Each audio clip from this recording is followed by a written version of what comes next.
Johnny Cueto has been the Giants' right-handed ace so far this season, and he'll be put to the test against the rival Diamondbacks in their lineup that can pack a punch and put big numbers up on offense. One constant this season is the orange and black and count on Cueto, and tonight he gets the ball in Game 1 of a National League West showdown from the Valley of the Sun. It's the Giants and the D-backs, and it's next.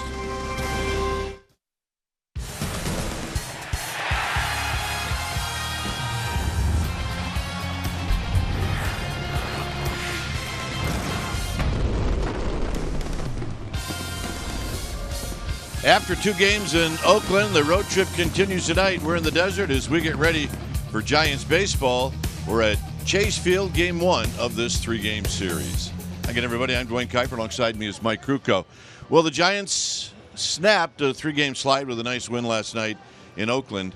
A lot of guys out of the lineup tonight, Mike, but when you got Johnny Cueto on the mound, you got a good shot. Well, you're right. I mean, he's made 16 starts this year. The Giants are 14-2. Plus, lifetime against these D-backs, he's done well, 7-2. I think the key with Johnny Cueto is play good defense, and I think that's what the Giants have done tonight. They have put out a good defense behind him. And it's an offense that I think will benefit in this ballpark. This is a very good place to hit. So, throw strikes, make the plays, get a couple of timely hits, and hopefully they can get off to a good start here in Arizona. Yeah. Buster Posey not in the lineup. It's Trevor Brown catching Cueto tonight. It's Miller and it's Cueto. Good matchup. Stay tuned. We'll take you to our CSN Bay Area studios for an update, and we'll do that right after this.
Giants baseball on CSN Bay Area is brought to you by Jack in the Box. It's back.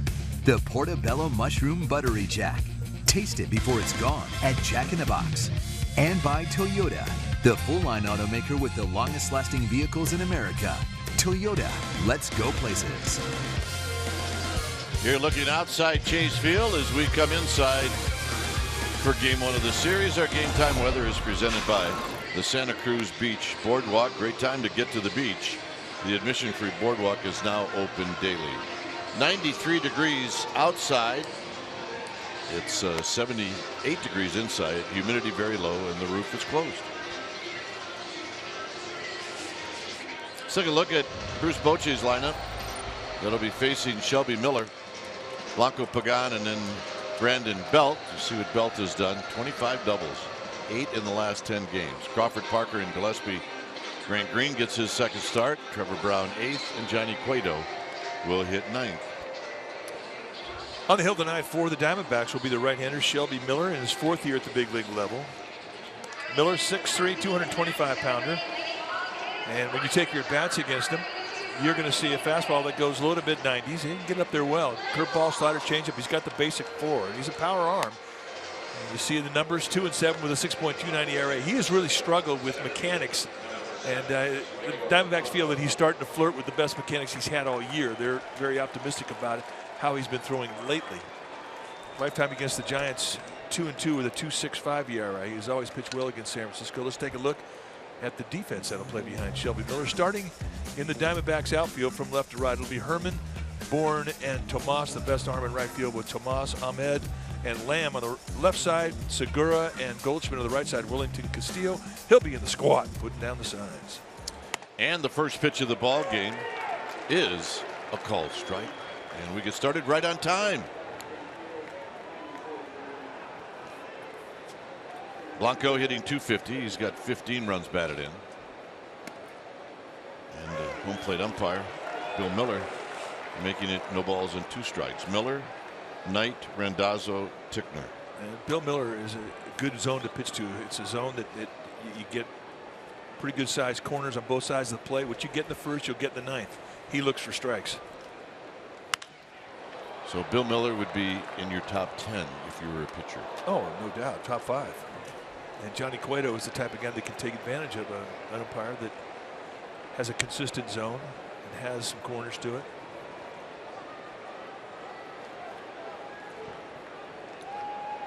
Oh, 2. On the ground towards the hole and a base hit. Just a little nice single for Gregor Blanco. A shift beater. Nice at bat. Right now it's time for our Nissan Keys of the Game, and we're going to watch the matchup between Johnny Cueto and Michael Bourne. Why? Because Bourne has good numbers. 385 lifetime, 10 for 26. He's on top of the lineup, hitting in the 2 spot. And number 2, duplicate the first half. Giants, they're 50 and 31 in the first half times 2. That would be 162. The Giants would love to do that, and they need to get off on a good start. Would you take 45? Oh, absolutely. Would you? Okay. Where things are going, yeah. Here's Pagan. Pagan lines one into right center field, but Bourne got a good jump, and he'll make the running catch. Pagan not wasting any time, and that'll bring up Belt.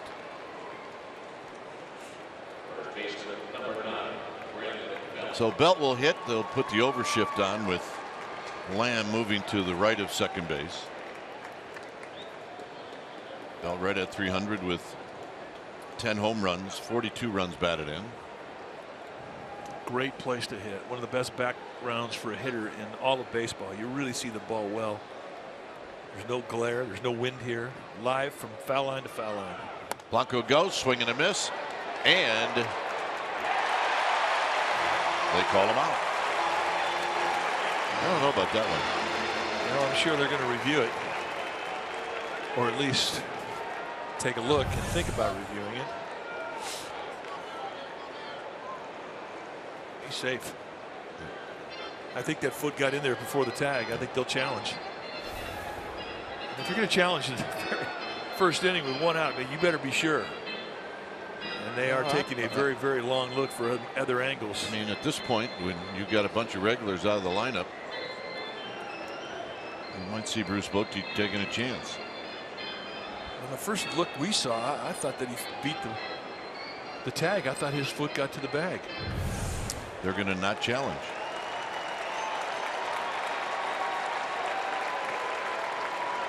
Now watch as the left foot comes off. I mean, he's safe there. Yeah, it may have come off. You're right. And it's kind of not what the spirit of replay was all about, but if it came off, then he's out. Well, plus, I mean, look, it's the first inning.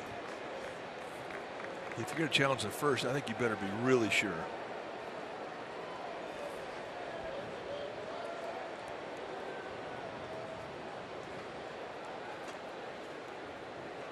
Belt fouls it back. It's 1-2. Belt has had little luck against Shelby Miller in his career. 1 for 18 with 6 strikeouts. He's on top of the plate for a big man, and Miller's coming right on his fists. Hard stuff.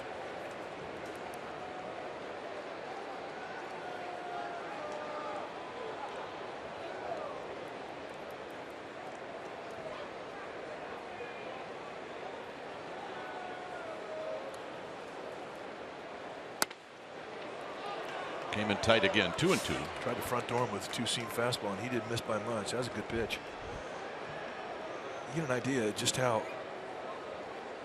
close Belt is, because he closes up as he takes a stride to the ball. And that ball was not that far away from Bill Miller's strike zone, and it almost hit the knee of Brandon Belt. And Belt out swinging, and that'll end the inning. Cueto coming out. D-backs coming up.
It'll be Segura, Michael Bourne, and then Paul Goldschmidt.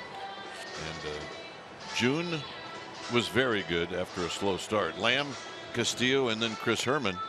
Yasmani Tomas will hit in the 7th slot, then Nick Ahmed, and then Shelby Miller. On the hill tonight for the Giants will be the veteran Johnny Cueto. Cueto, 30 years of age, 5'11", 220-pounder. He's from the Dominican Republic in his 9th year at the big league level. And Johnny Cueto, 11-1 with a 2.42 ERA, 98 strikeouts against 23 walks and 115 innings. He is an innings eater. Lifetime against the D-backs, 7-2 with a 2.69 ERA, 4-1 here at Chase Field. And Segura takes a called strike, hitting .311, 5 home runs, 34 runs batted in. Nice bounce back year for Gene Segura. As he shoots this one off his fist, it's 0-2. He's had 27 lifetime at bats against Johnny Cueto, and he's 7 for 27.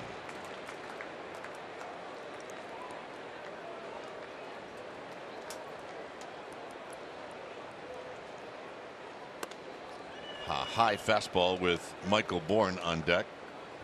Cueto's going to give you a fastball with 2 different types of movement. 90, 95, you'll see his highest velocity in 2 strike counts. Curveball, slider, changeup from a variety of motions.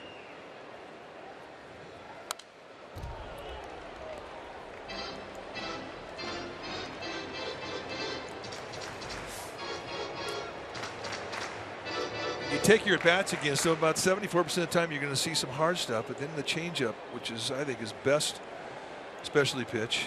The league hitting $172 against it. He throw that a lot, but he'll throw the slider and the curveball too. Whatever's working, he'll throw it in a 3-2 count with the bases loaded, tie score, 9th inning. Hit into the gap, and nobody's going to get there.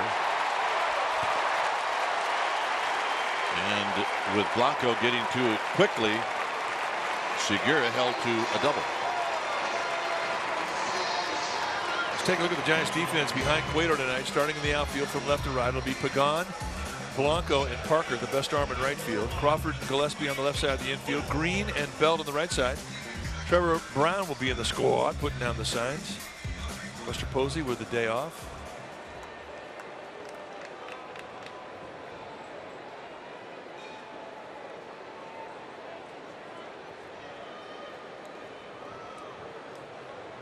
Michael Bourne hitting .264, and he bunts this one third base side and foul. Michael Bourne might do that again. He might.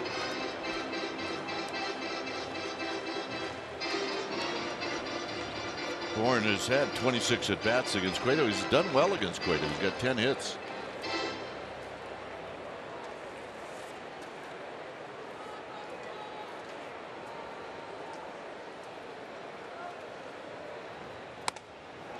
Cueto's next pitch is high. 1 ball and 1 strike. Paul Goldschmidt on deck. Arizona had an off day yesterday, but they've lost 5 in a row. This is bunted out to Cueto, and he'll hurry and throw, and they get Bourne. And Segura ends up at third. I think in this ballpark, I think you're okay with him doing that if you're the Giants. Yeah, I mean, it kind of tells you where the D-backs are mentally. I think they want to get some boards or some runs up on the board early because of the losing streak they have coming into this.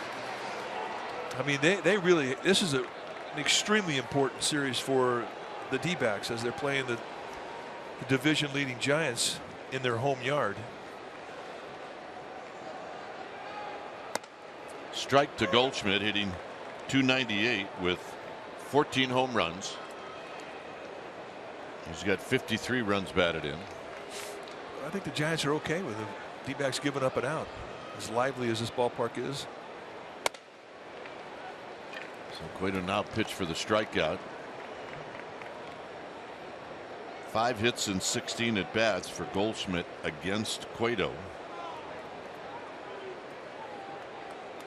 So Cueto just went off the back of the mound. Got some rosin, and now on the hill looking into Trevor Brown. In on the hands of Goldschmidt. It's 1-2. Oh, he is getting deep in the kitchen of Goldschmidt.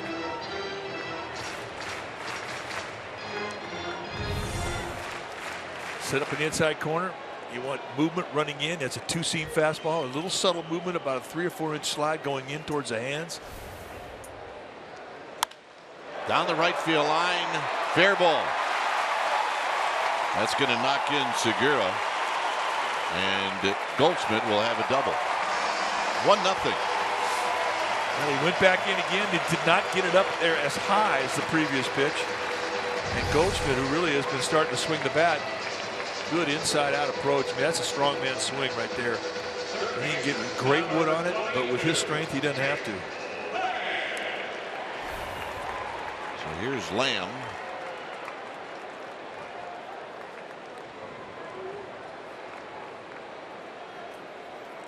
Lamb having a really good season. He's got 17 home runs. And he takes low. He's got 55 runs batted in.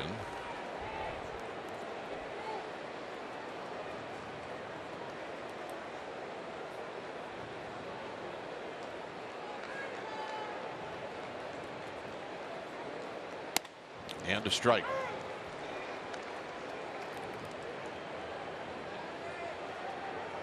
Six at bats for Lamb against Cueto, and he's picked up 3 hits. Cueto wants a new baseball. That one I don't like so much. Yeah, you got to find one that's got some outs in it. He's been pretty good at finding those of late. 11-1. Like since the first day of the season.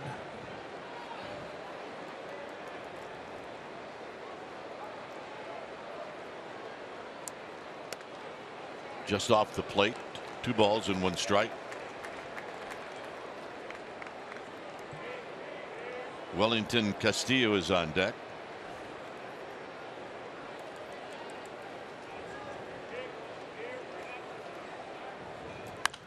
Hit out of play. It's 2-2.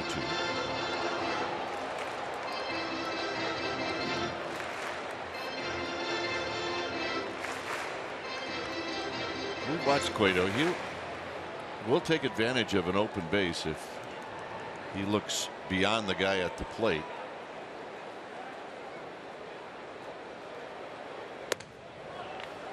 And a full count.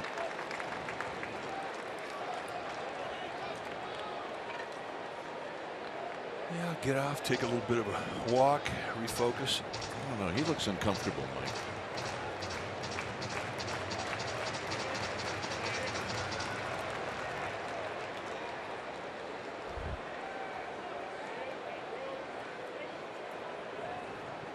Three and 2.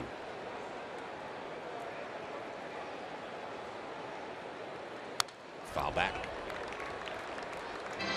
He doesn't show it in his arm action. He's got a nice high position with the elbow. That's good finish there, and he doesn't have any grimace or look of discomfort after the release.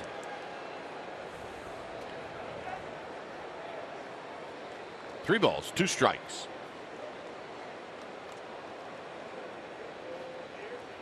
Got him.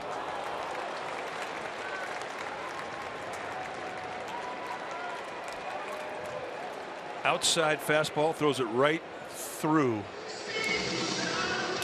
Jake Lamb. And that hasn't been that easy to do. Trevor Brown out there to check him. See the power fastball with 2-seam movement and just took out the legs of Lamb. You do that to a hitter who's been hot. You made a great pitch.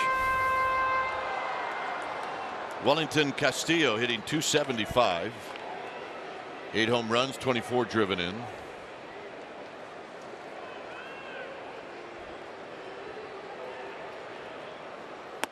And a first pitch strike. 3 for 16 for Castillo against Johnny Cueto.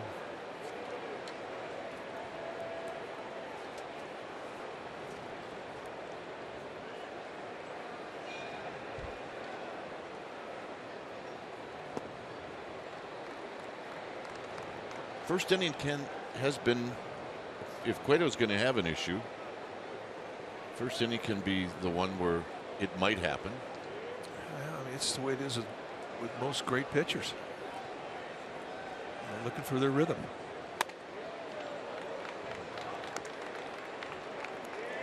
It's 22 pitches now for Cueto.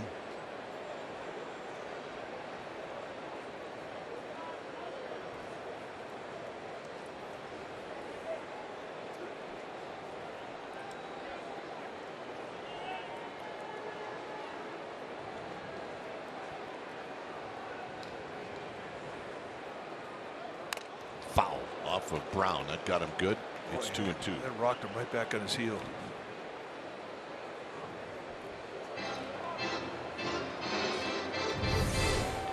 Watch the heels or his body rock back on his heels.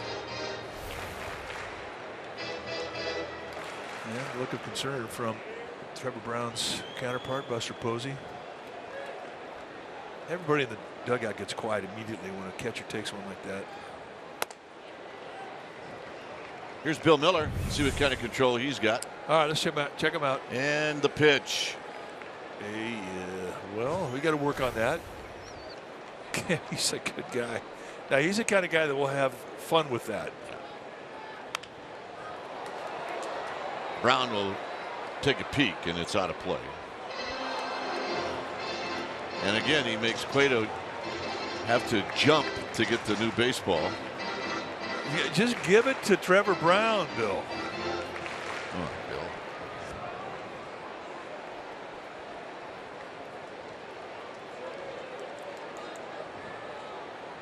Three and two. Good guy. Hit well to left. And gone.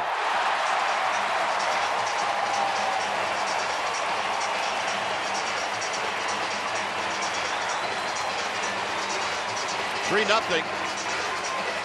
Castillo looked like he got a hanger.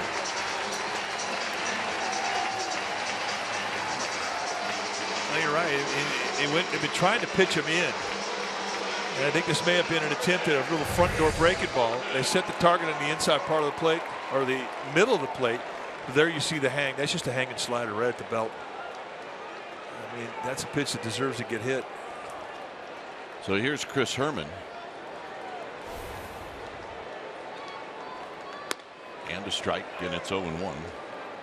Herman, 6 home runs, 26 runs batted in. It's an unforgiving ballpark when it comes to if you get a little behind it.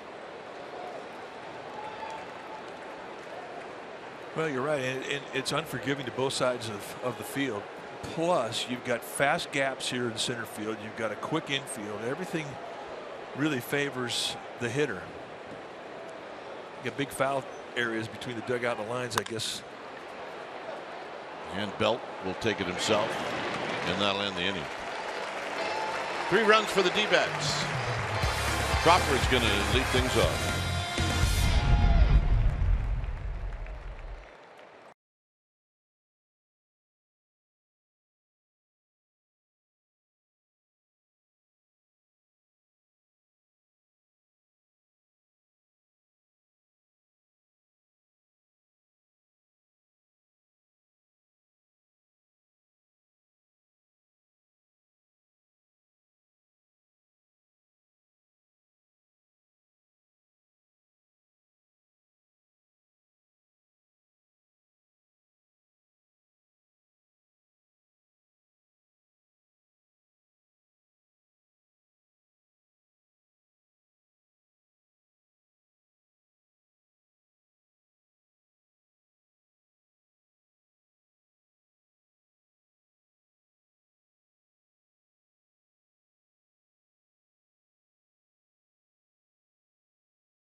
CSN Bay Area is brought to you by AAA. Get a free road trip day pack with a AAA insurance quote. Go to AAA.com/road trip or a AAA branch for details. Restrictions apply. Early lead for the D-backs. It's 3-0 as Crawford's going to lead things off.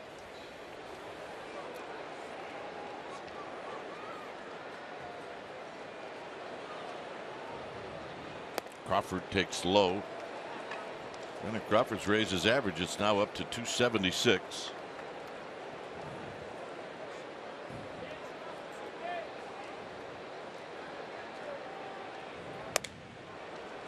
Parker to follow. 4 for 17. Crawford against Shelby Miller.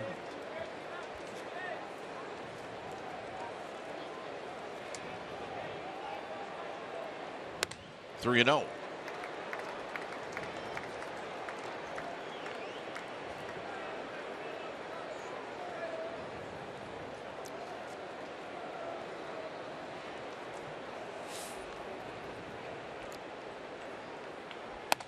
And a strike. Miller took a little off, threw that at 90. Shelby Miller, I mean, he was supposed to be the guy that would pitch right behind Greinke. He's a former All-Star. And the walk. But he has yet to find a consistent rhythm. Right now it's time for Togo's big play. The Togo's way last night against the A's. Brandon Crawford hit a home run off Dylan Overton. Crawford went back-to-back with Buster Posey. 6-run third inning. They kind of set the stage for the Giants' victory. Our Togo's big play. Here's Parker. Parker hitting .269 with 4 home runs. He's got 10 runs batted in. They need Parker to get hot. Perfect ballpark to get hot in. And he takes one, probably where if you were going to ask for a pitch, that's where you'd want it.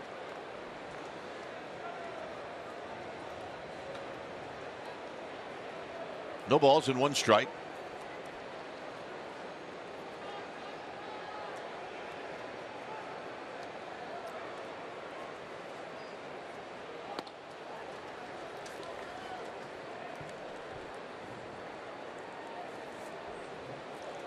Giants went 2-3 on their homestand and went 1-1 against the A's in Oakland.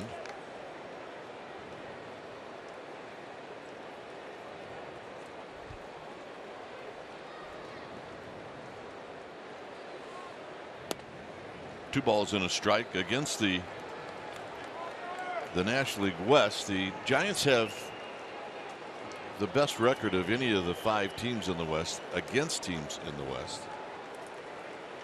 They're 24-13.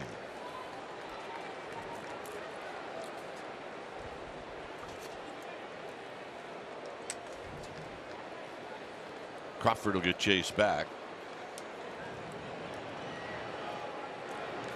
Yeah, the Giants have done especially well in this ballpark. Very comfortable here. Diamondbacks cannot explain as to why they don't win at home. Their home record 13-28. They're dumbfounded. 2-2. It's very odd, isn't it? It really is. And the Giants in their last 15 games in this ballpark, they're 12-3. The D-backs in their last 14 games at AT&T, they're 12-2. So it's very odd. How do you explain it? It's baseball. 2 balls, 2 strikes.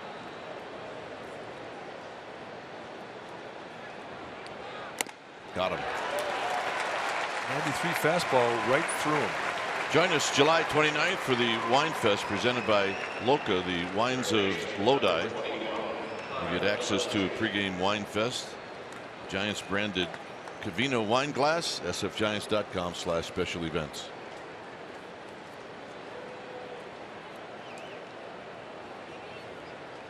Here's Gillespie. Gillespie hitting .263, a couple of home runs, 9 driven in.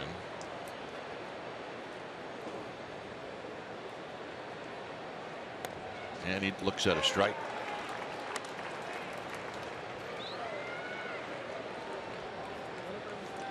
Gillespie looking down to Roberto Kelly.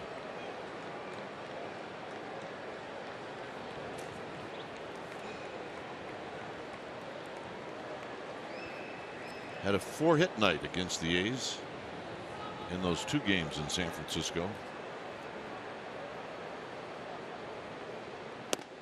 1 ball and 1 strike.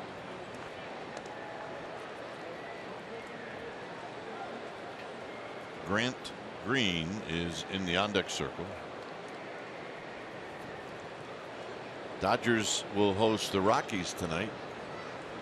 It'll be a weekend series.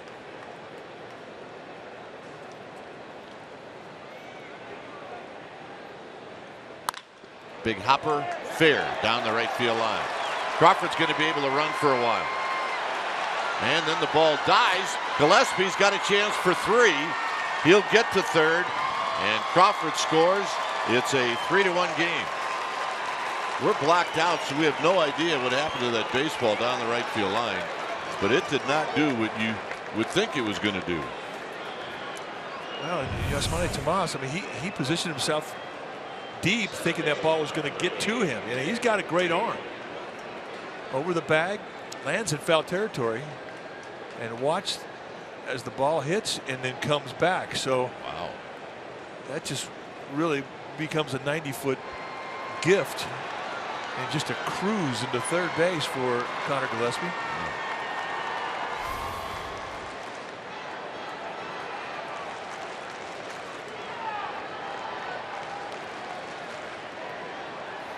Here's Grant Green, who went 2 for 5 last night, and he shoots it up the middle, and they're going to come home, and Gillespie is out at the plate.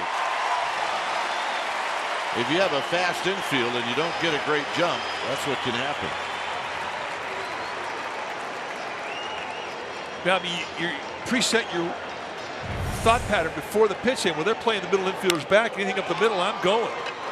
You just assume that they're going to take the out at first, and with Nick Ahmed, who's got a very good arm, and as Kev said, a fast infield, he knew he had time, got the ball to Castillo, and it wasn't even close. So a wise play by Nick Ahmed.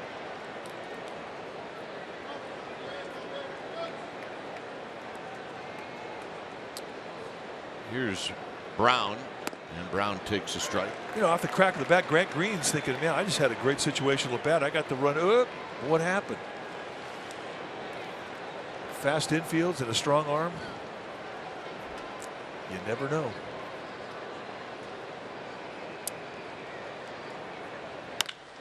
Hit well into left center field. It'll be Bourne, and that'll end the inning. A run for the Giants. On a hit, they strand one. It's 3-1 D-backs.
For greater coverage of baseball is brought to you by T-Mobile. We go back to May 12th against the Diamondbacks. Johnny Cueto got a win in that game. He went 7 strong, allowed a couple of runs, a couple of walks, 9 strikeouts. It was game 1 of a 4-game sweep that the Giants had, following a 4-game sweep that the Diamondbacks had in San Francisco.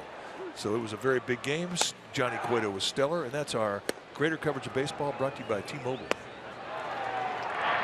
Here's Tomas, hitting .265, 13 home runs, 31 driven in, and he takes a strike. I don't understand why you take a pitch like that. You get nothing out of it. You don't even time your back leg. You're just taking a pitch. It's a waste.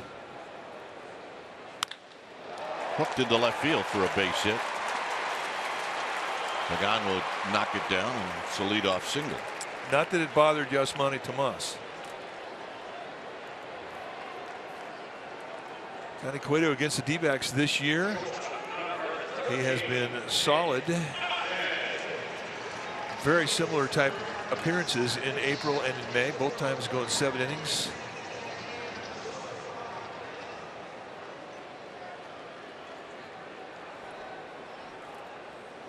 Ahmed at 231, 4 home runs. He's got 19 runs batted in. And he shoots this one to right for Parker.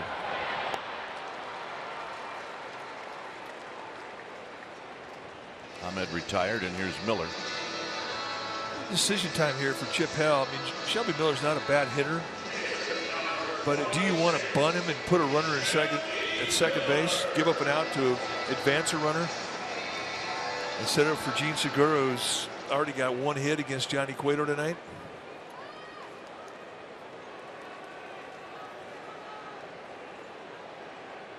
Soft toss. Back is Tomas. And Shelby Miller shows bunt. That was the purpose of the throw to first, to see if a guy would tip, and he did.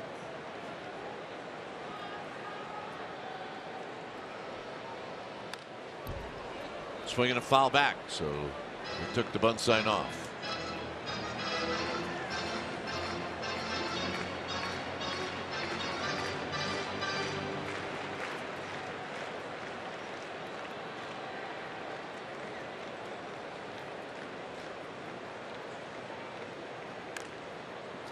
And it's bunted foul. So it's 0-2.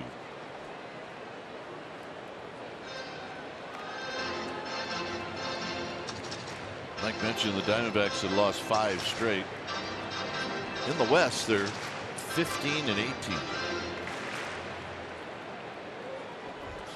trying times for Chip Hale with right off the bat. A.J. Pollock went down, and that was a big blow. Brown thought he had it. It's a pass ball.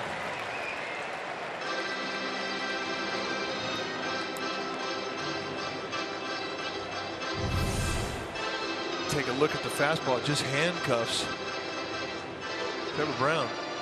Rolling the heel. So that's as good as a bunt right there. And you don't have to give up an out to get it. 390. 1-2. Miller strikes out. And here's Segura. The next 9 games, 6 are against the D-backs. And this is really the Diamondbacks' chance to just get back in this Western Division, and that's the way that they're approaching it. They're in a 5-game losing streak right now, and this is their season in their minds. There's a call strike to Segura. Segura doubled in the first inning.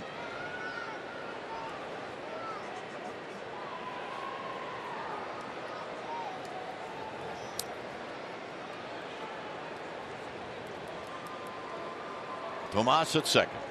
3-1 D-backs here in the second.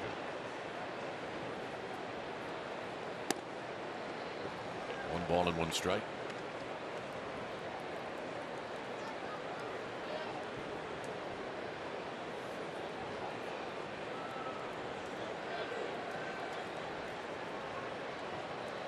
This will be pitch number 39 for Johnny Cueto. 1-2. Ball right through him. This is a big inning right now for Cueto. I mean, he had a 3-spot he gave up in the bottom first. Giants got to run back. Now you got to keep that momentum in your dugout. You need a shutdown inning. It's a big moment in this game. I know it's a 2nd inning, but it's an important moment. 1-2. Off his fist and fouled off the backstop. You have an open base at first, like Cueto has here, and a hitter who's been pretty hot. If you're going to go inside, it really makes it easy to go inside, because you go, well, if I hit him, I have a place to put him. It's not the end of the world. The one thing you don't want to do to a guy who's seeing the ball right now is make a mistake out over the plate.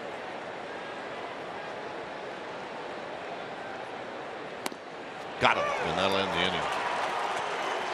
2 strikeouts in the inning for Cueto. Through 2, it's 3-1 D-back.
Giants Baseball on CSN Bay Area is brought to you by Amici's East Coast Pizzeria. When you want the best pizza in town, Amici's delivers. Well, in partnership with Majestic, fans who bring in a used Giants jersey to any Giants dugout store will receive 30% off a new Giants jersey. The donated jerseys will then go to Operation Care and Comfort, a veterans organization who will distribute them to active military personnel. Offer valid through July 6th. You can go to your local Giants dugout store for more information. Cueto with a big swing and a miss. No balls and 1 strike.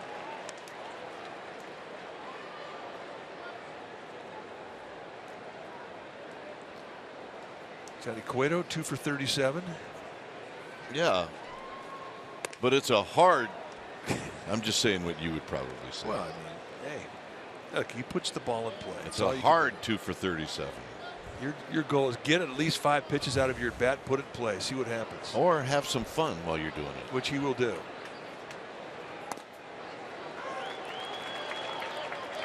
I mean, he'll bunt with 2 strikes. He'll push bunt, drag bunt.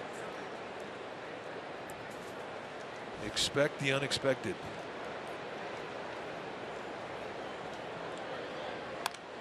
Little foul ball out of play.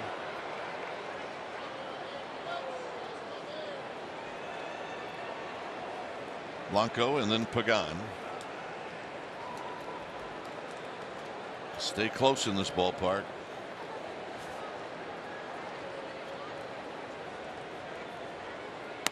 Got him. Fastball outside corner.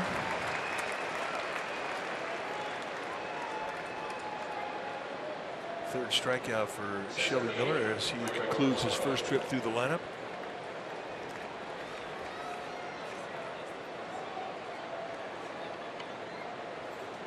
So here's Blanco. Blanco opened up the game with a little ground ball into left field.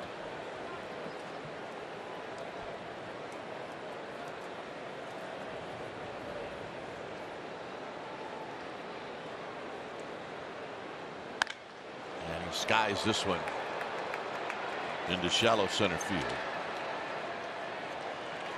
2 outs. Here's our cold hard facts, and is brought to you by Clean Crisp Coors Light. Earliest date to 50 wins in Giants history. Well, they did it in '93. The great year the Giants had in '93. 1912. 1962.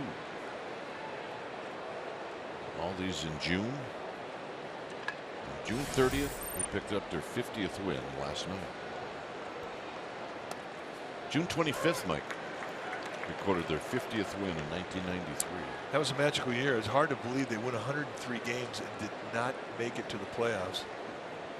One of the great stretch runs that we ever witnessed between the Giants and the Atlanta Braves. Braves won 104. And the race that year really took its toll on both teams because the Braves lost in the first round to the Philadelphia Phillies. But it was just one gut check after another, day in, day out. Dusty Baker's rookie year as a manager. Amazing season. Outside to Angel Pagan, who hit a line drive into center field that was caught in the first inning. It is hard to believe you would have a 103 win season and not go to the playoffs. Well, it won't happen now. No. There's no wild card then. That was the last year before they went to the wild card, wasn't it? Hit on the ground to Goldschmidt. And that'll end the inning. Michael Bourne's going to lead things off.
on CSN Bay Area is brought to you by Heffernan Insurance Brokers. Insurance and financial services for you and your business. Visit hefins.com.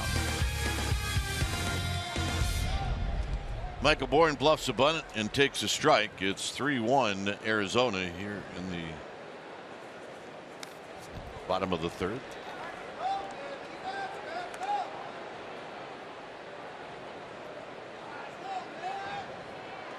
Bourne had a sacrifice bunt back in the first inning.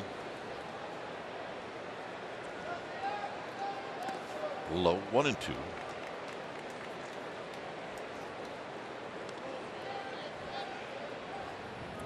On deck is Goldschmidt and then Jake Lamb.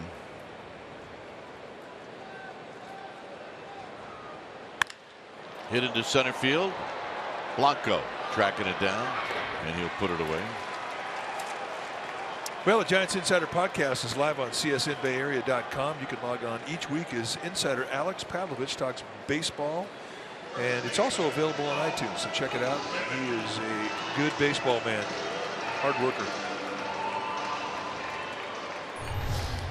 Goldschmidt doubled down the right field line to knock in a run. Here he takes outside for a ball. They stayed in on Goldschmidt. This time the first pitch is away.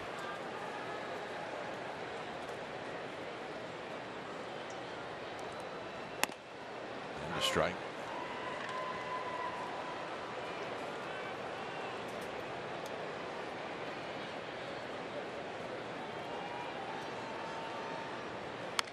Ooh, looking at the scoreboard, the Mets are leading the Cubs 10-1, and it's in a rain delay. What inning? I don't know. But it's almost like you'd want to call uncle, right? No 10-run rule in the big leagues. Out of play. It stays 1-2. Yeah, just a normal 2-1 win for the Indians. They won their 14th straight. Just normal game. Well, they had to go 19 innings to get that victory. It wasn't that normal. No, it was not. Anything but normal. Unbelievable pitching in that game. Does it count if the game-winning home run was hit off an infielder? Nope. Darwin Barney took the loss for the Toronto Blue Jays in the 19th inning. He's a second baseman. You think he got to the ballpark wondering if he was going to get the loss? No.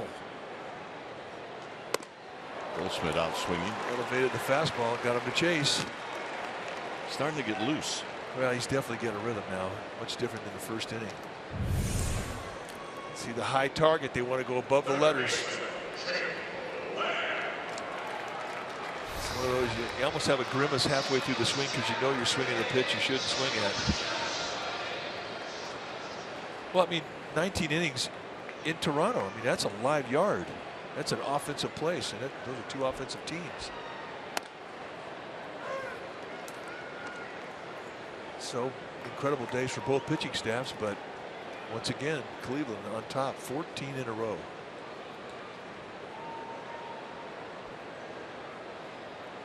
Oh, and 1 to Lamb, and he drives one to right. And this one is hit a mile and gone. And it's back to a 3-run lead.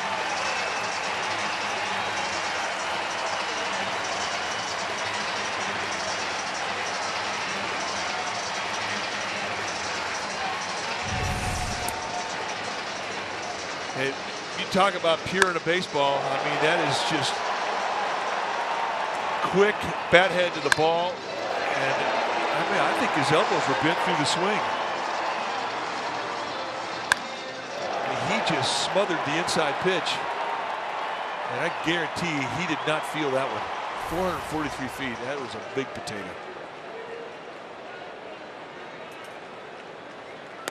There's a pitch outside to Wellington Castillo.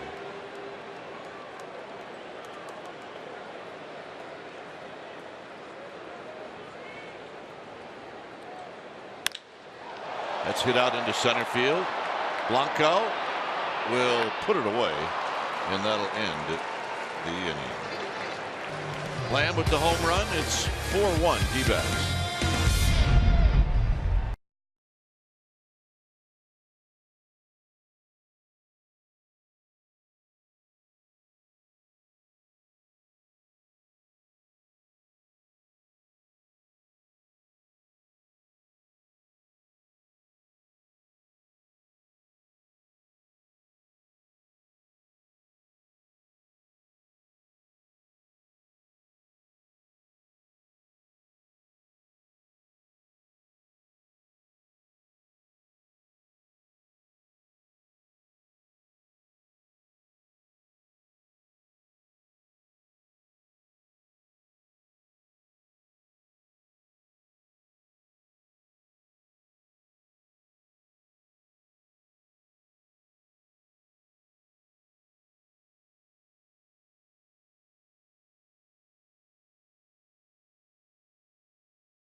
SN Bay Area is brought to you by First 5 California. Talk, read, sing.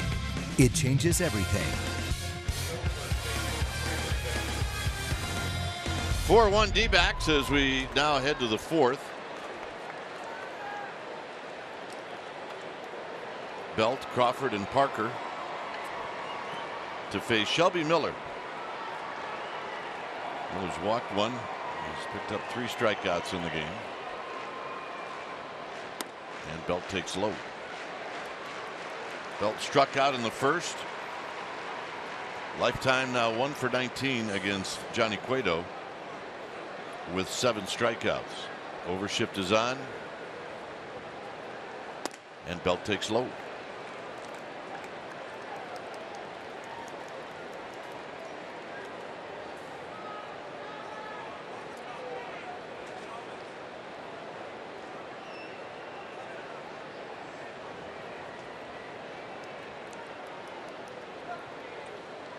Three and 0.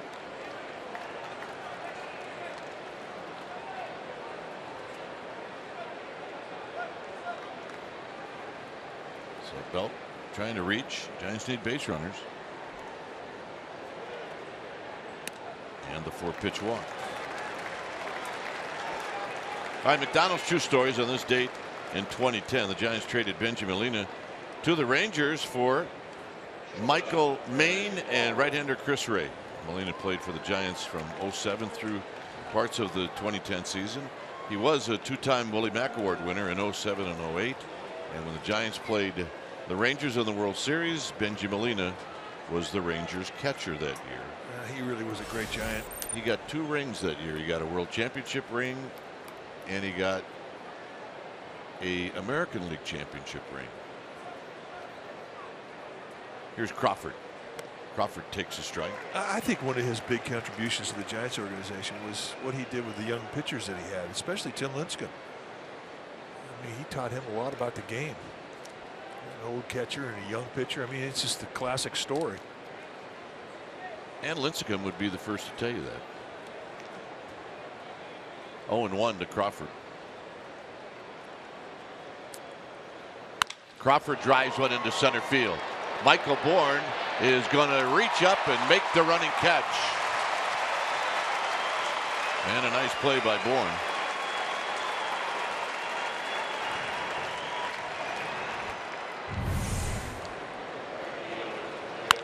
You see Michael Bourne playing over towards the left center field gap. Gets a good jump, straight line to the ball. Nice play. Very good, solid at bat from Crawford. 2-base hit at least taken away from the nice defensive play from Michael Bourne. Gets a good first step, always has. Here's Parker. Parker struck out in the second inning.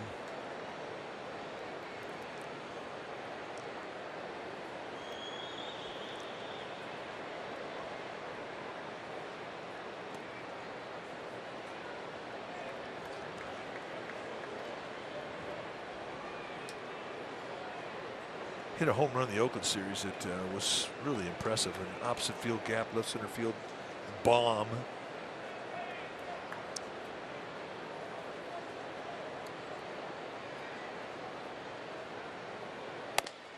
And the next pitch is high. It's 2-0. You know, Bruce Bochy, when he was a player, I mean, he was a catcher, but I mean, he can hit the ball a long way. His batting practice was always fun to watch, and I think he appreciates it when he has guys on his team that can put on a little bit of a show. Absolutely. At BP. Well, Jared Parker's one of those guys. 2 balls and 1 strike. Now, I don't know how well he's picking up Shelby Miller's fastball because he's had 3 swing through strikes. His strike 3 pitch in his first at bat was a fastball at 93, and he was late on it. And he was late on this one here ahead to count 2-0.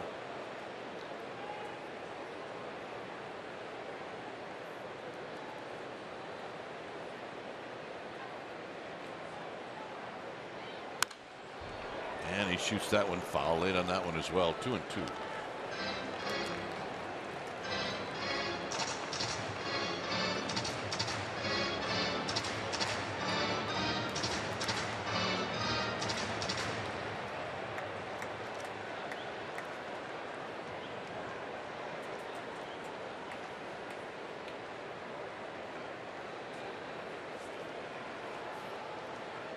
Horn now moving more towards left center field.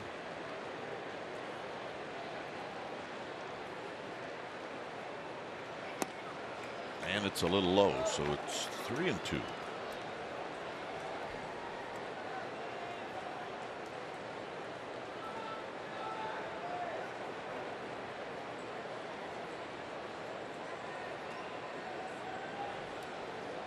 See what Belt does.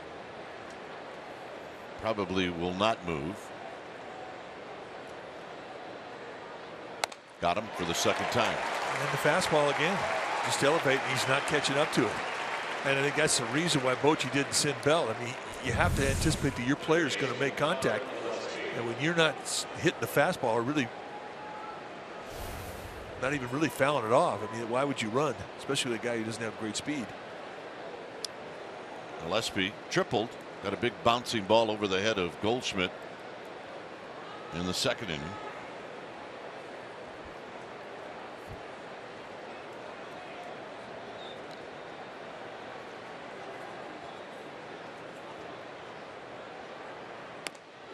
And a strike in its 0-1.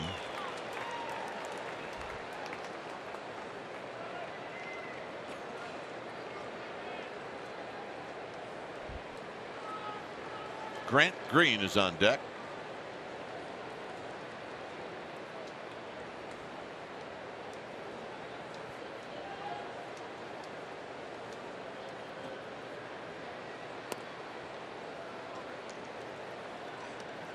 So Gillespie will go down, get some dirt. No batting gloves for Connor Gillespie. Commando. Old style. He's got some good calluses on his hands too. With batting gloves all over baseball, you just don't see the same calluses in the hands you used to see. Hit down the left field line, a long run for Herman, and he's not going to get there, and it bounces up and over for a ground rule double. May have cost the Giants a run. Well, with 2 outs, Brandon Belt had a pretty good jump when the ball hit. Once he gets those big legs going, I mean, he can score from first on a ball hit down the line or through the gap. Just a backspin fly ball. It gives you an idea how live this yard is. And in the end, he almost knocks it out of here.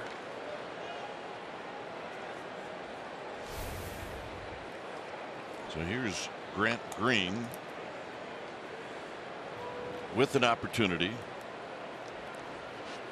to really cut into this lead. Last 6 games, 10 for 16. 10 for 18, I beg your pardon.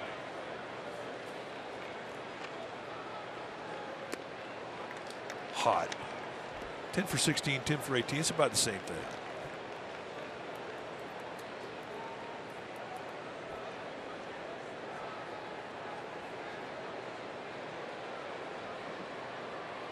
Brown on deck. 4th inning.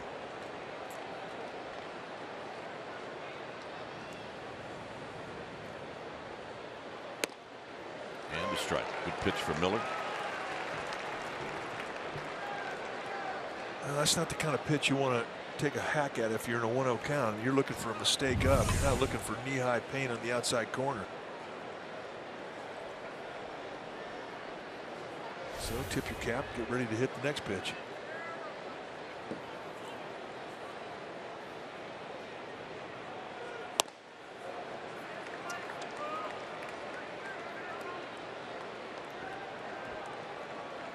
It's really not proved to the Giants that he can get that inside strike with the fastball, especially the right-handers. With the fastball has got to be a pitch that you establish both sides of the plate with strikes.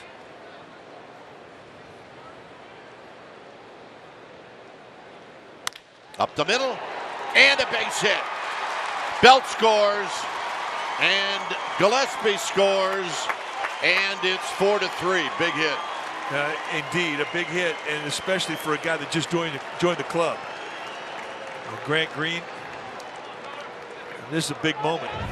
The Giants right back in this ball game now. This is a 2-run knock with 2 outs. Going right back up the middle, and what he's showing, I mean, since he's come up, is excellent bat control. And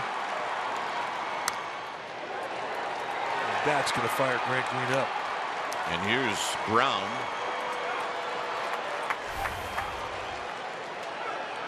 Brown hit a fly ball to left center field that was caught by Michael Bourne.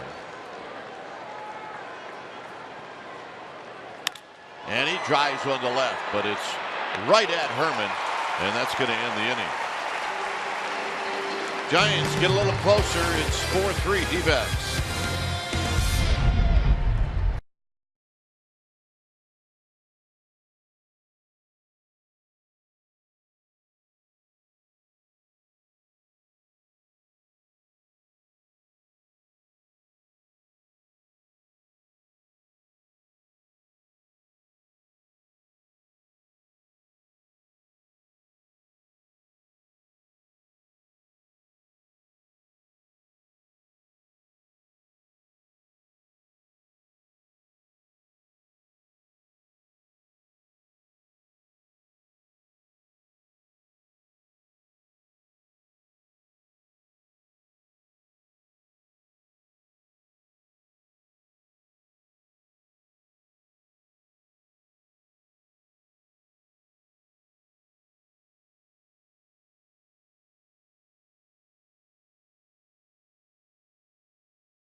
Presented by authority of the San Francisco Giants. It may not be reproduced or retransmitted in any form, and the accounts and descriptions of this game may not be disseminated without the express written consent of San Francisco Baseball Associates, LLC. Well, next week, come out to see the Giants take on the Rockies July 4th through the 6th. You can support our troops by purchasing this special event package. It includes an American flag and a Giants hat. A ticket to see the Giants take on the Rockies, oh yeah, and $5 from each package benefits Operation Care and Comfort to aid in their ongoing mission to support troops, veterans, and their families. Go to sfgiants.com/special events. Herman takes a strike. Herman bounced out to Belt. Back in the first inning. You were talking about that 19th inning game between the Indians and Toronto. Look at the box score. The first 5 hitters, or the first 5 spots in the batting order for Toronto, went 2 for 36. Wow. 2 for 36. Well, and the Blue Jays in Toronto, I mean, they're as offensive as anybody, especially in their home yard. That gives you an idea what type of pitching that the Indians threw at the Blue Jays today. They used their scheduled starter for tomorrow, Trevor Bauer, to pitch the last 2 innings. Sweet. You're going to miss. You got him. Well, Mike's telling me the last 5 innings. Let's take a look at the pitch. They set up in the outside corner. A little shimmy and then boom, right through, and then goes on the inside corner. So really a nice mistake there. Winds up being a fastball above the hands. And for Cueto, strikeout number 5.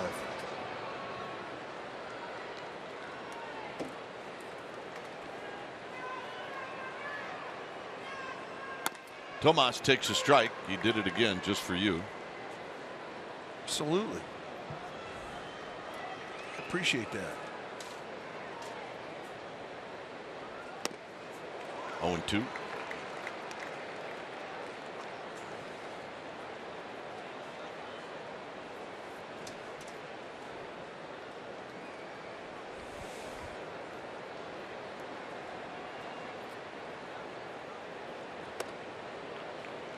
On deck is Nick Ahmed.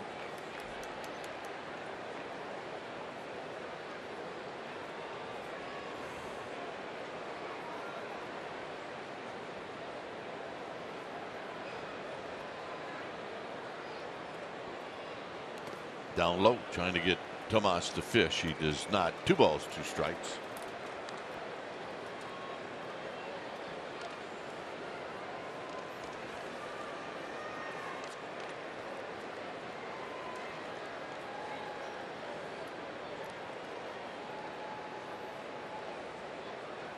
Got him. Oh, good changeup. He got him to swing through 2 changeups. This one he gets him with a little shimmy in the road in the windup.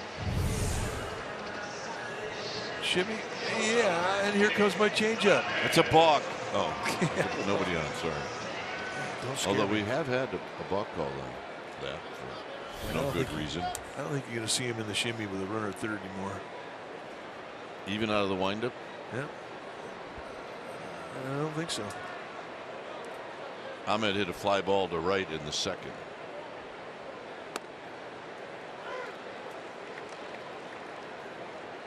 Shelby Miller waiting in the wings.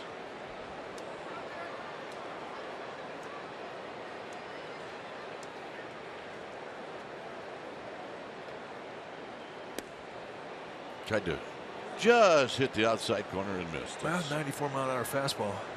So he is definitely in a good rhythm right now. His mechanics are solid. He wasn't really muscling up on that 94. It was pretty easy out of the hand. It's a little quick pitch and it's 2-1. He wasn't happy about that effort. He, like Jake Peavy, they'll have a little ongoing conversation with themselves.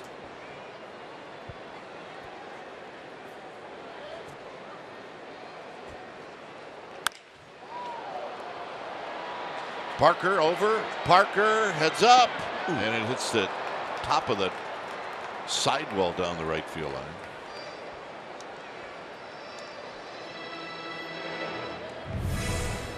Well, as you point out, I mean, he disappeared behind the wall. We didn't know how hard he hit this. We couldn't tell. That's a pretty good effort. Doesn't look like that wall moves too much. No. It moves a little more than the walls at Wrigley Field, though.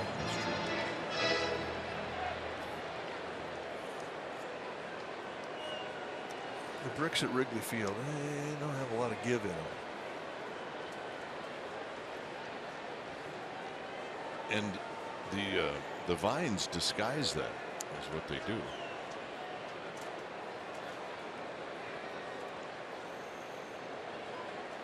Out of play. I'd like to know at what moment in Johnny Cueto's life did he come up with the shimmy out of the windup. Get up, get on your back a leg, and just sort of rock back and forth. I think he probably learned to do that on the dance floor. Yeah.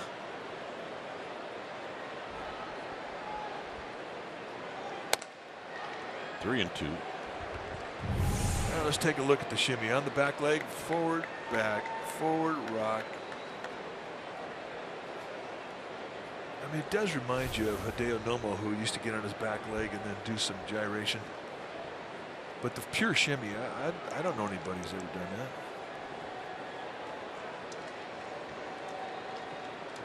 Ahmed has worked it to 3 and 2.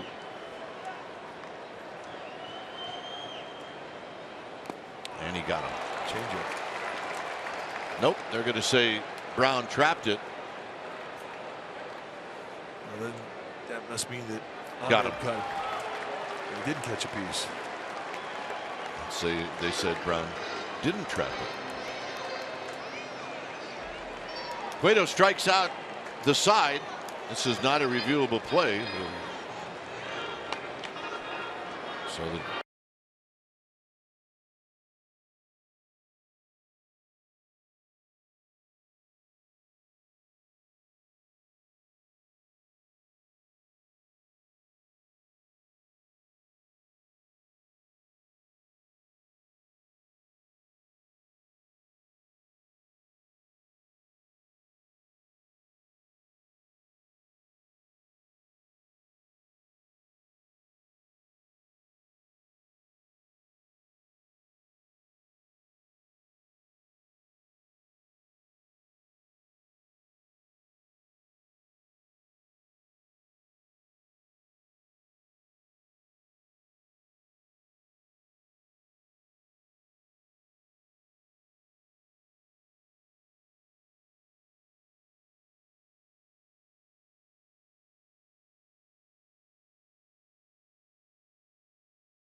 and that means it's time for the NorCal Acura Grand Slam giveaway on CSN, and that means that Tina Vasquez will win an Acura MDX if a Giants player hits a grand slam this inning. So go to AcuraNorCalDealers.com for more information on how to enter. So Tina Vasquez, good luck. Good luck. Johnny Cueto will lead things off. He struck out in the third inning.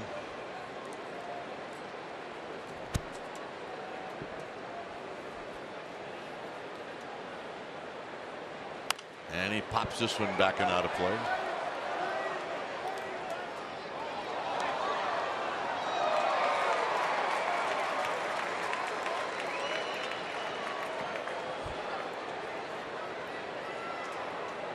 Blanco on deck.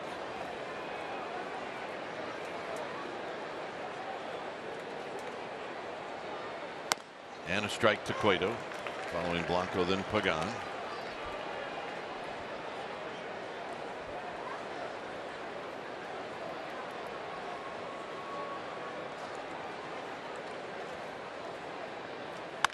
Cueto bounces this one to second.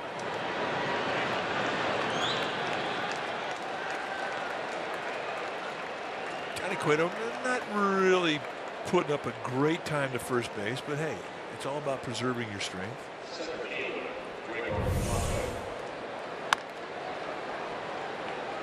It's got to be a weird play and a weird feeling if you're an infielder. It's a different rhythm. And you hold it and make him run. And that's what Segura did.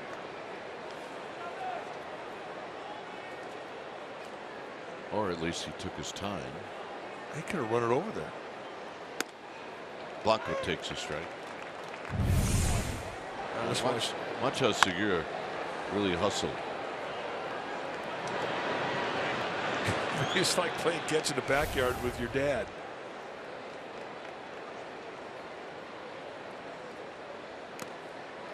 Blanco got a piece of it. It's 0-2. Singled in the first. And a very high pop up to Michael Bourne in the third. Right now trying to get on for Angel Pagan.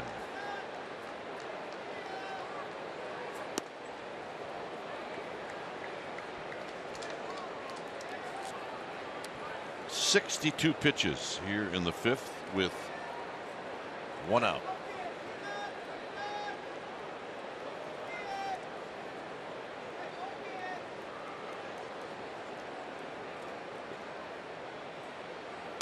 In this part, I'll repeat myself, keep it close.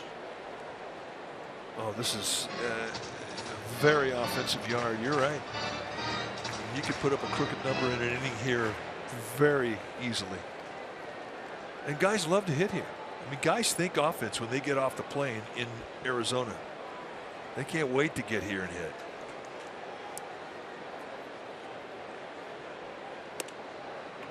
I mean, it's 80 degrees. There's zero wind. Fast infield, fast outfield. Carry from foul line to foul line. What's not to like?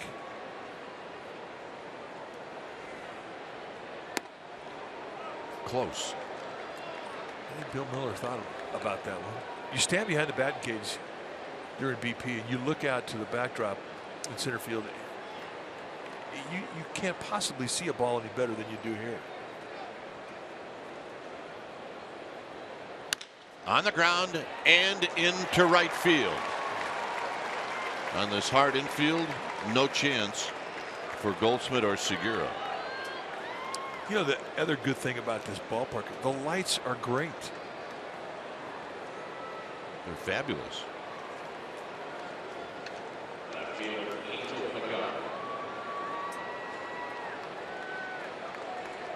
And there's the background we're talking about.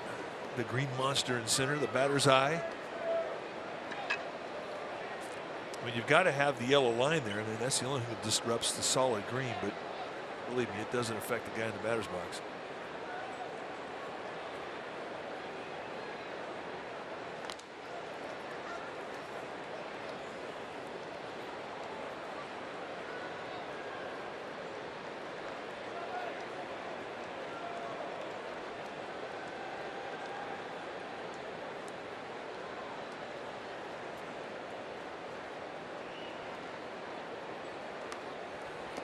Down low.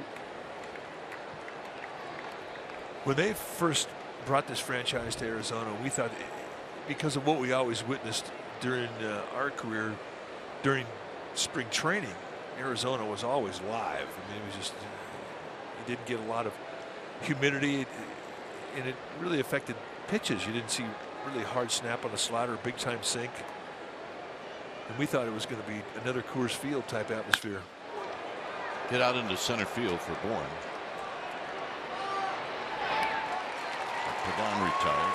But one thing we didn't know is that there's a lot of humidity in the desert, much more humidity in the desert in the summertime than in the spring training. And guys didn't have a problem putting movement on baseballs. It's good sliders, good sinkers. Still a lively place to hit and a good place for a hitter, but not like we envisioned it being. Of course, we thought AT&T was going to be a bandbox. Here's Belt. We were wrong. Way wrong.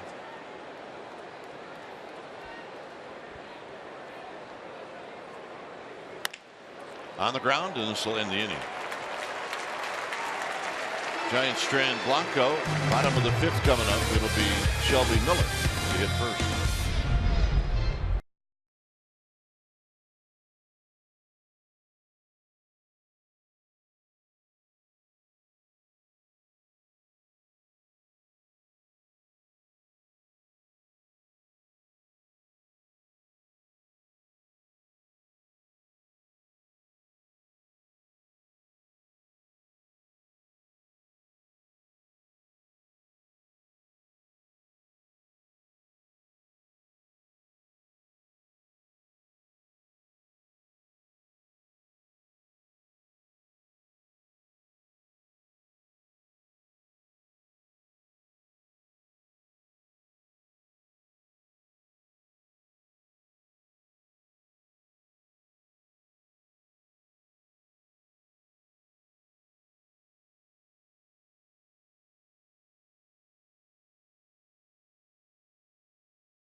On CSN Bay Area is brought to you by PG&E, together building a better California.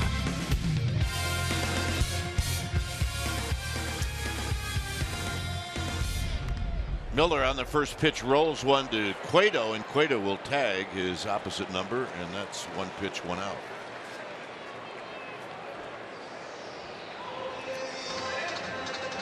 And that'll bring up Segura. And as my partner would say, that's a gift. It is. I try to say that once or twice a week. I mean, you know, it doesn't happen that often.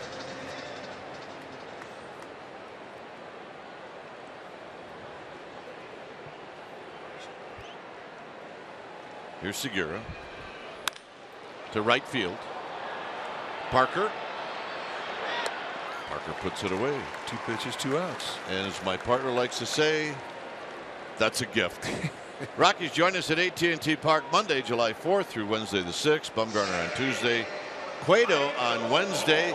And you can purchase your tickets now at sfgiants.com/tickets. The Rockies are playing the Dodgers this weekend, and then they'll be at AT&T Park on Monday. The Rockies will. And it is 0-0. In the 4th, there's a strike to Michael Bourne. And you would expect him to take that pitch. 2 pitches, 2 outs. Give your pitcher a little breather, take a strike. So Bourne does. best pitch in his life to hit, and he had to take it. Well, it's being a good teammate. It's Hunter Pence, Billy Hayes.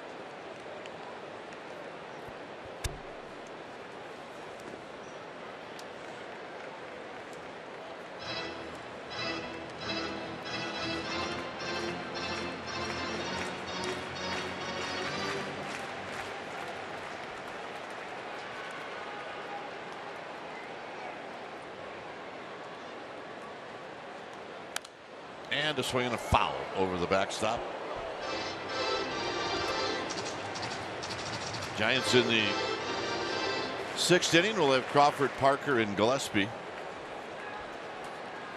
Gillespie's been the guy that has sparked the Giants offensively in this game. Bourne's got a base hit up the middle. So now you got a base stealer on first with Goldschmidt coming up. Well, you're right. I think that's a significant swing of the bat for that very reason. You get Goldschmidt up there and face Cueto out of the stretch rather than have him lead off an inning with nobody on.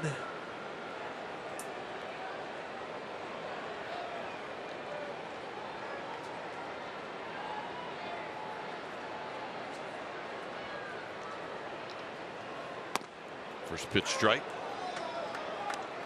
Little cutter 85, perfect location. Pitched him in Goldschmidt's first at bat, and he hit it double down the right field line, inside out at it. It was nice control of the bat head from Goldschmidt's perspective. Came in tight again, and it's 0-2. Well, he definitely had his feet under him on that swing.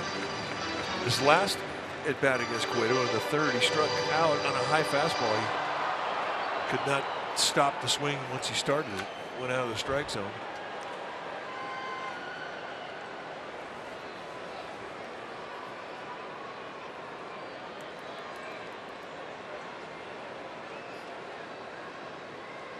Quick toss. Bourne.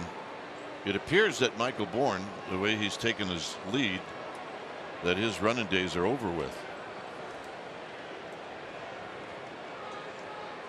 Well, with Goldschmidt up there, you're kind of in scoring position when you're at first base. No swing. 1-2. Brian Knight, first base umpire, making the no swing call.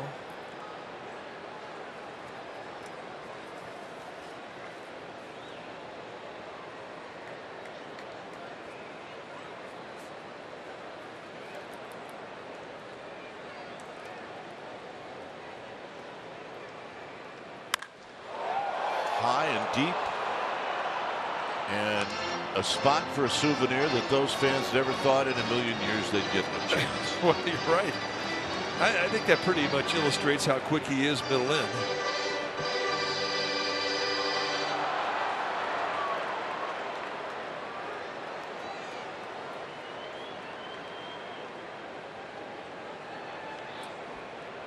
One and two.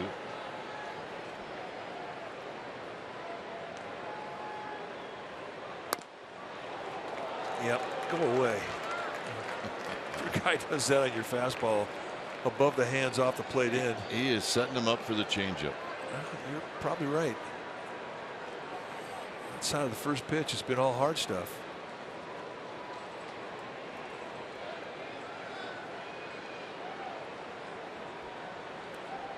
And that's what Trevor Brown called.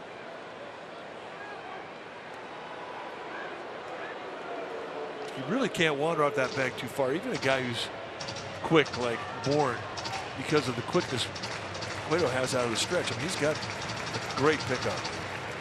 It's one of the best ones in the National League.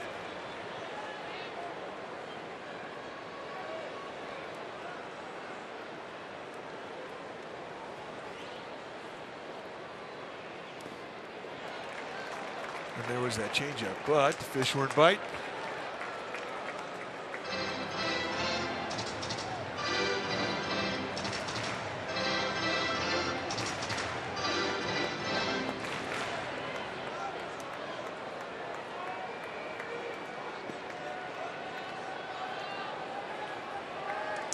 Big pitch coming up. Bourne will be able to take off. Lamb is on deck.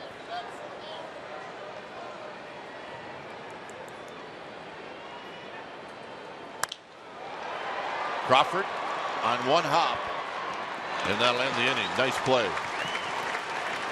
Crawford's going to lead things off. It's 4-3 D-backs.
It comes from Brandon Belt on Madison Bumgarner's double last night.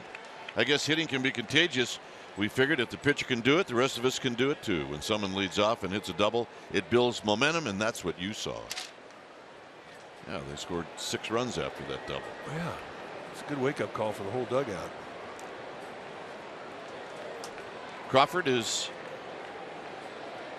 walked, and then he hit a line shot. It looked like it was going to get over the head of Michael Bourne, but it did not.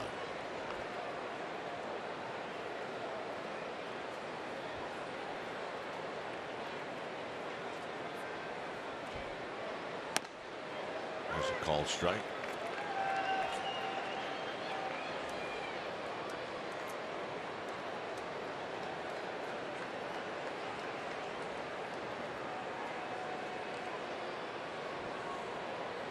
The 1-1 to Crawford. Crawford smokes another one right at Michael Bourne.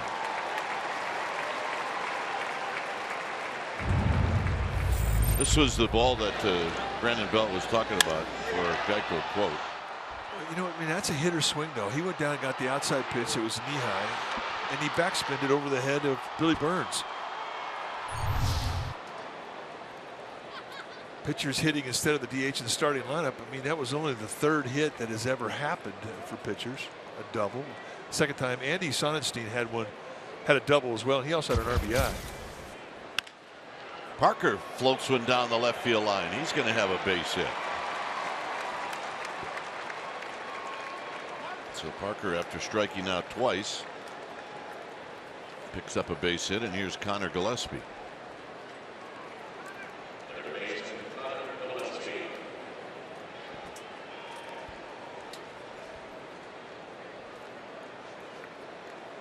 First 2 at bats, triple and a double. So I mean, hey, if you're thinking cycle, he's got 2 of the tough ones out of the way.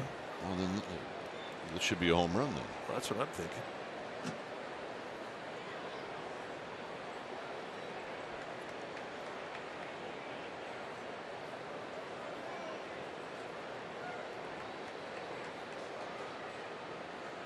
Low for a ball. 1 ball and no strikes. You always look at the scores around the league, and you see how games are trending. Saw that 19-inning game in Toronto between Cleveland and the Blue Jays. Well, right now in Washington, the Reds and And the Nationals, they're in the bottom of the 14th.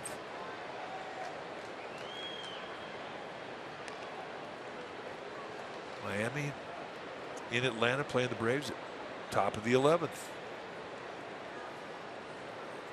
Extra innings in Minnesota with the Rangers and the Twins right now. So hey, a lot of extra innings today.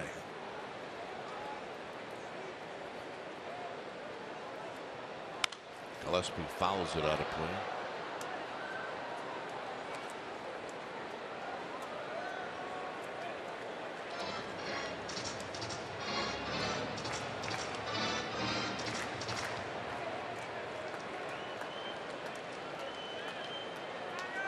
And just as we're talking about, Washington wins that ball game in the bottom of the 14th with 2 outs.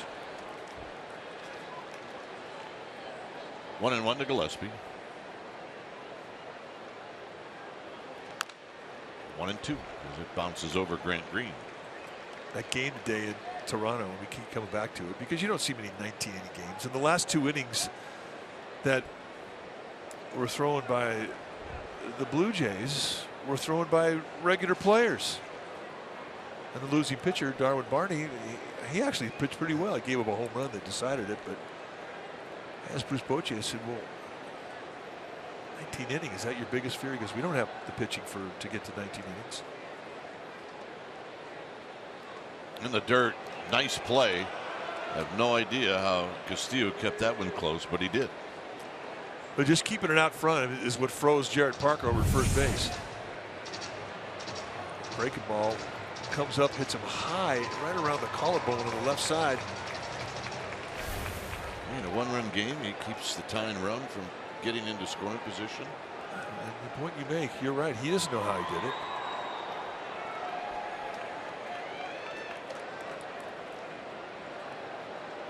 Now, if you're a catcher, do you call that pitch again?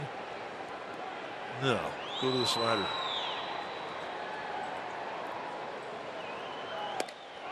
And a full count. Now, with Gillespie, who's had 2 hits tonight against Miller, you're figuring, oh, he's seeing the ball pretty well. You might see Jared Parker, who's got pretty good speed, go here 3-2-1 out. I agree.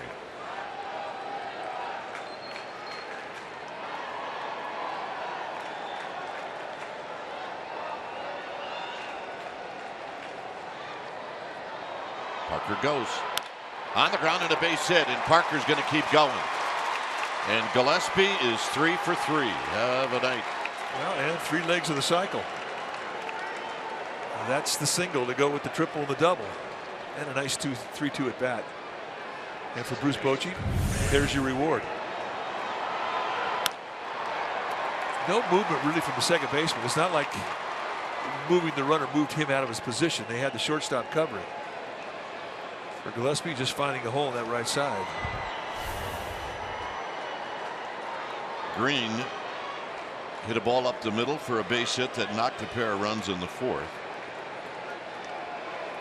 Shelby Miller's going to try to have Green hit another one on the ground, but right at somebody. It's up to Green now to try to get one in the air.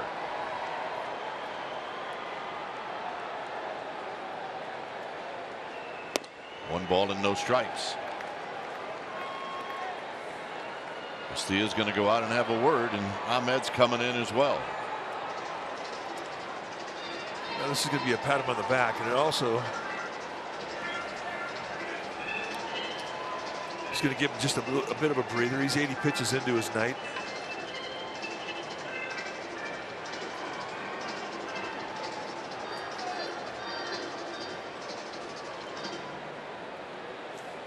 Connor Gillespie, last 6 games now, 11 for 19. There for a while, I mean, he could not find a hole in the outfield. Now he's hitting 291. Swing. Ain't gonna miss. 1 ball and 1 strike.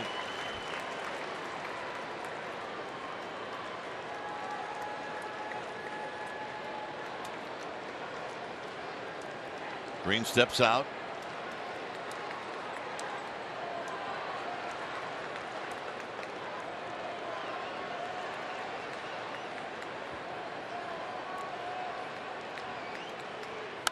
Out of play, 1-2, and now Miller can go for the strikeout. Exactly, a 1-2 count. But in going for the strikeout, I mean, for Miller, who gets a lot of strikeouts with the high fastball, it may not be the choice he goes with here. If you go for the strikeouts, better served to throw a breaking ball down below the zone, because if he puts it in play, you might still get the ground ball.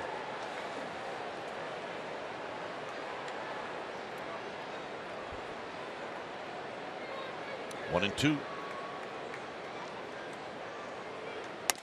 Got him. So fastball and a pitcher strike.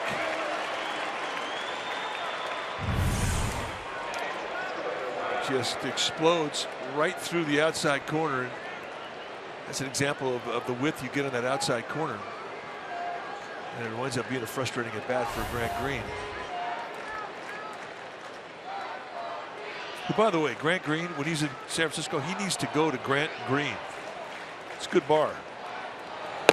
He might be able to get a free beer. Well, yeah. He could have been named after that bar. And where is it? Grant Green. Hey, my partner doesn't make this stuff up. Brown is 0 for 2.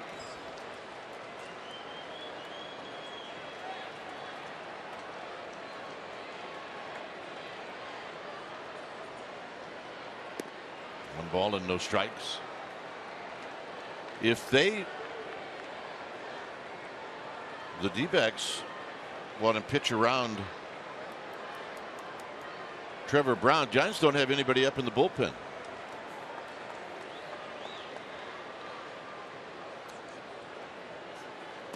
And if you're Brown, this is where, if the pitch is hittable, you want to expand a little bit.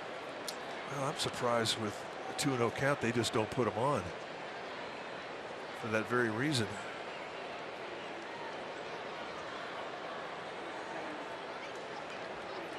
Chip Hill.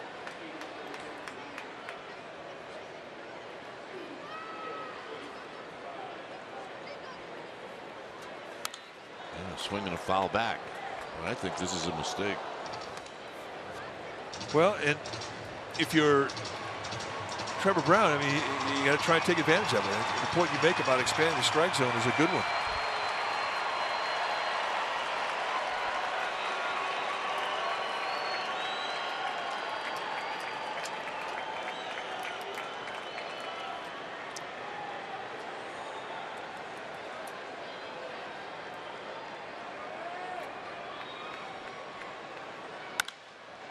High and foul down the right field line and out of play.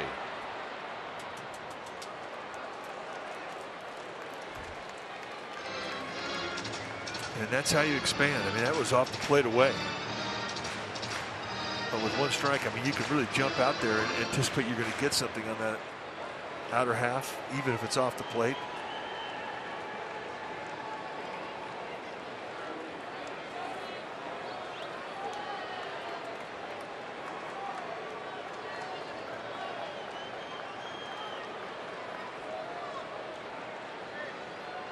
Going away again.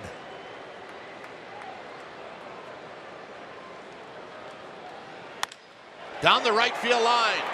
And a base hit. Barker scores. Here comes Gillespie. He's going to score. And the Giants take the lead. With Johnny Cueto on deck. And that's the mistake you're talking about. And you really have to tip your cap to Trevor Brown, because he did exactly as you suggested. You have to expand. They set the target completely off of the plate. And two-seam movement, it kind of comes back in, and it was up. And it allowed Trevor Brown a chance to get after and beat the high mistake, and he does. And that's our forward right choice. I mean, that's great awareness as an eighth hitter, taking advantage of what really turned out to be a mistake. I think Chip Hale is telling him right now what he really wanted him to do.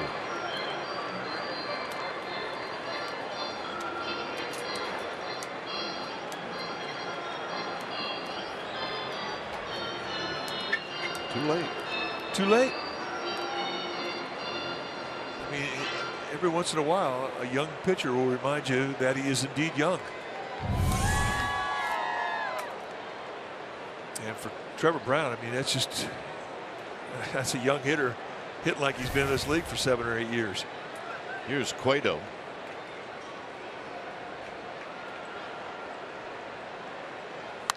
Cueto fouls it out of play.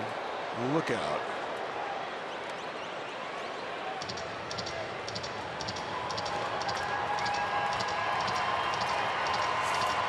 Next pitch for Miller, number 90.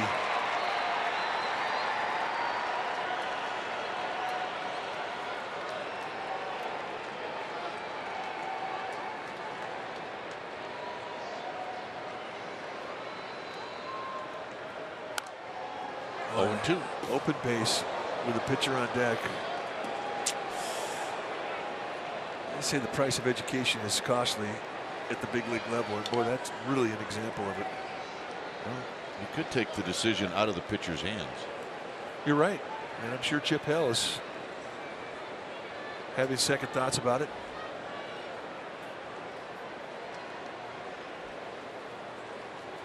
Oh, 2.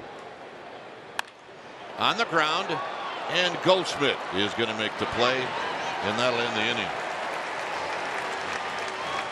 Giants take the lead. It's 5-4.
On CSN Bay Area is brought to you by Toyota, the full-line automaker with the longest-lasting vehicles in America. Toyota, let's go places. And by Xfinity. X1 from Xfinity will change the way you experience TV. Well, join us tomorrow night. Pregame live will start at 6:30. We'll have the game for you at 7 right here on CSN Bay Area as the series with the D-backs continues.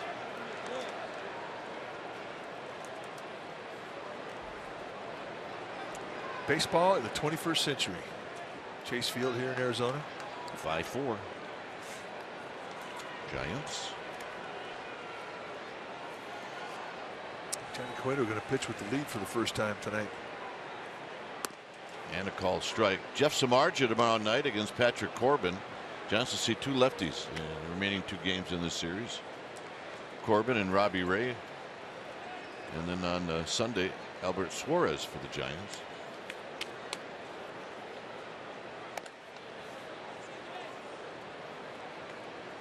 So that would mean Jake Peavy pitches on the 4th of July. That's right. Out of play. 1-2. Lamb hit a long home run in the 3rd inning.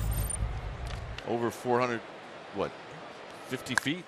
Yeah, with bent elbows. I mean, that gives you an idea how good he's feeling in that batter's box. I think it was 454. That was a big one.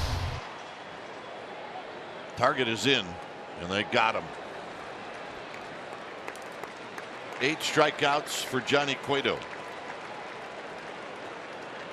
Well, and like every pitcher, you give up a home run, you want to strike that guy out the next time you face him. And he goes back foot slider and gets him. I think Cooper Brown was quite sure he got the ball. Yeah. Castillo is homered, and he's hit a fly ball to center field.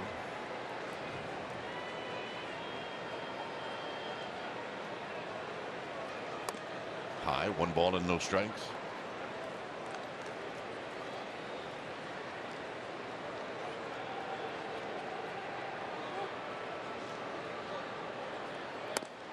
And a hanger and a strike. 1-1.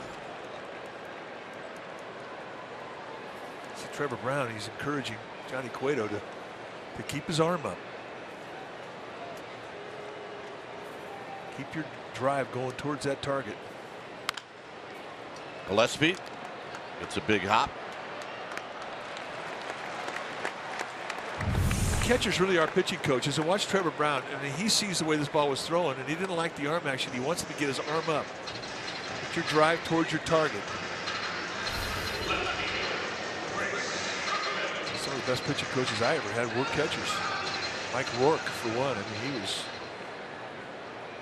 very, very good at mechanics, teaching emotion. But you can see it when you're in the squad. I mean, if a guy's pulling off his target, if he's flying that front shoulder, if his elbow is below his shoulder, I mean, you can see it right away.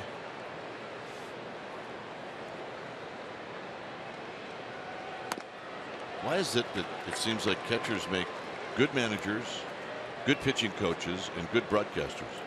Well, I'm serious. They just do. 0-2. Hit on the ground. Crawford is going to go to the backhand, and they just got him. Wow. And a nice 1, 2, 3. Top of the order coming up.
Brought to you by your local Toyota dealer.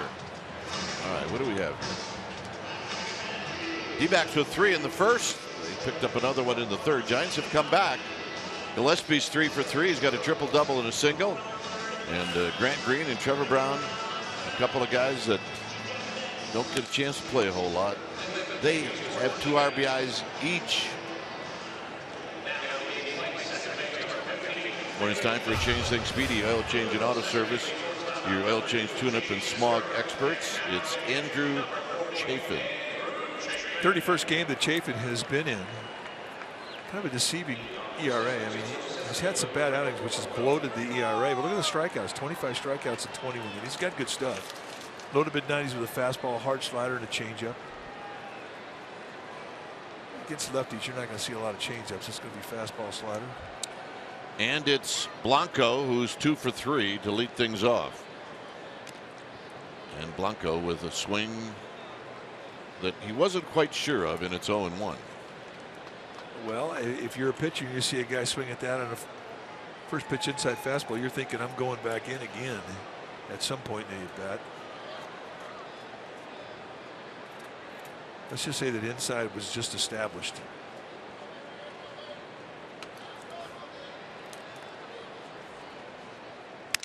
Breaks his bat.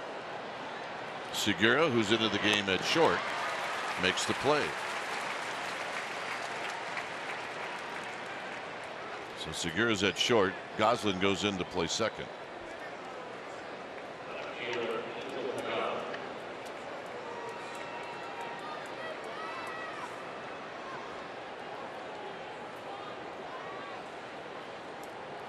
Pagan is 0 for 3.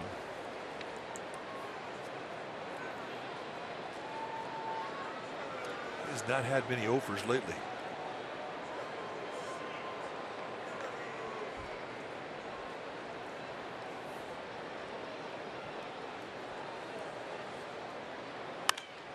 Pops this one up. This is going to be playable for Goldschmidt, and the Gold Glover puts it away. And that'll bring up Belt.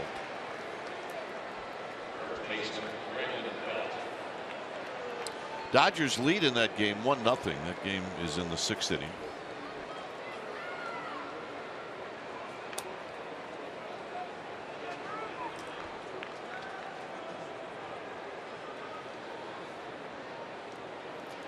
This is the one bullet you can use if you're Chip Hale, if you only have one lefty in the bullpen. Yeah, this is it. Run him right through this inning with Belt and Crawford coming up, and Parker, 3 lefties in a row. Really 4 in a row with Connor Gillespie. Right. So, but as you point out, one bullet, because he didn't have any more lefties in the bullpen outside of Chafin.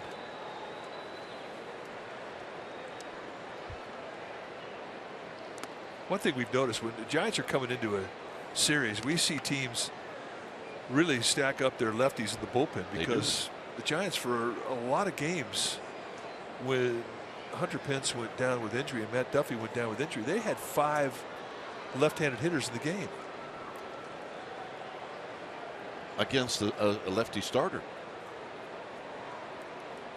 1-1 to Belt.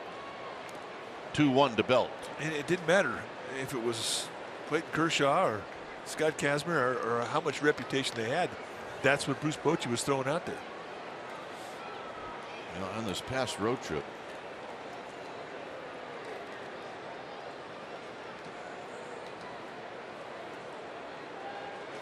Locke, lefty, right? Yep. Liriano, lefty. Belt with a foul. Jonathan Neese, lefty. Lefty.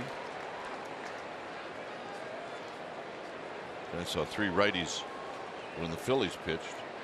Saw lefty last night. And saw Moore, the lefty, against the Rays. He was the one that hit Panic in the helmet. Belt strikes out. That'll end the inning. Chafin does his job. It'll be Yasmani Tomas to lead it off.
things off.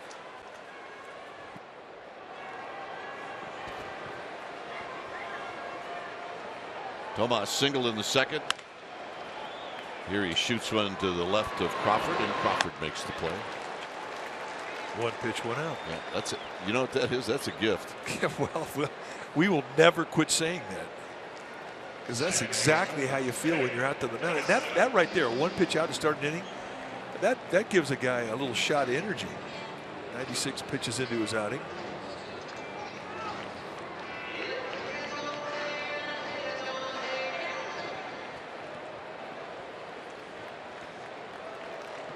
Peter O'Brien is in the on-deck circle. You might wonder why there wasn't any double switching going on when Goslin came in the game. They're telling us that Nick Ahmed's wife is due to deliver a baby, and it may be that he came out of the game because of that.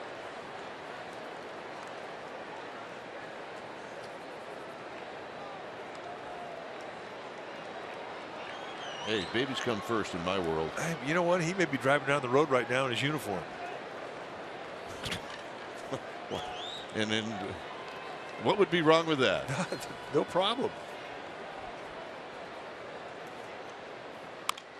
Pulled foul.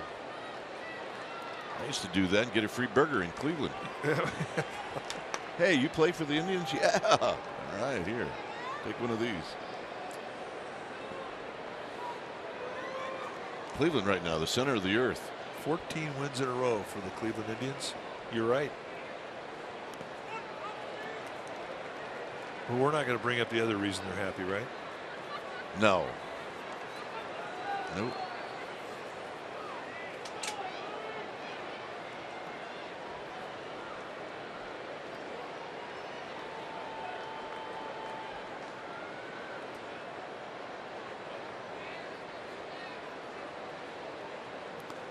And the 2-2 pitch is in the dirt.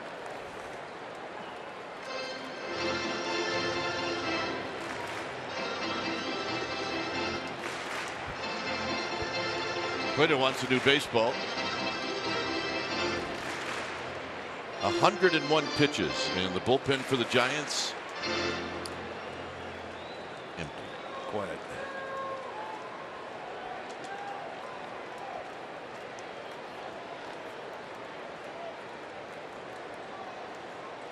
Up the middle, and that'll be a base hit. And now the ball gets away, and the tying run is going to be at second base. Green had no business throwing it at all.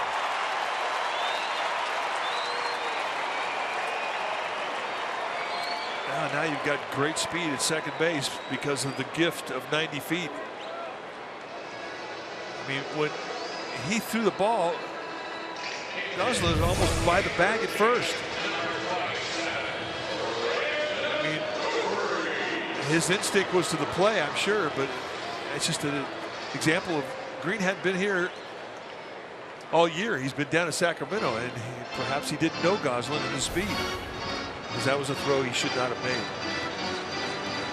It's a tough air. So Brandon Drury is going to pinch hit.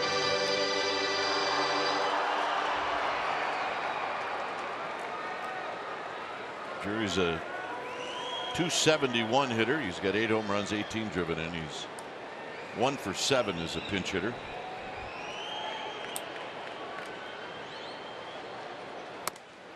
And he takes inside for a ball. And now the Giants starting to get someone throwing in their pen. And it's Hunter Strickland.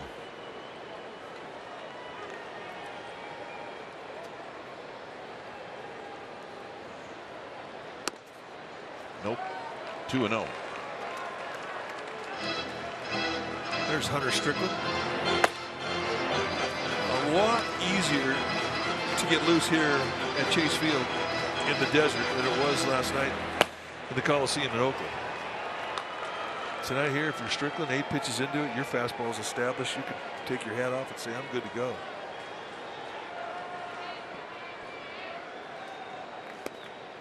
$3-0.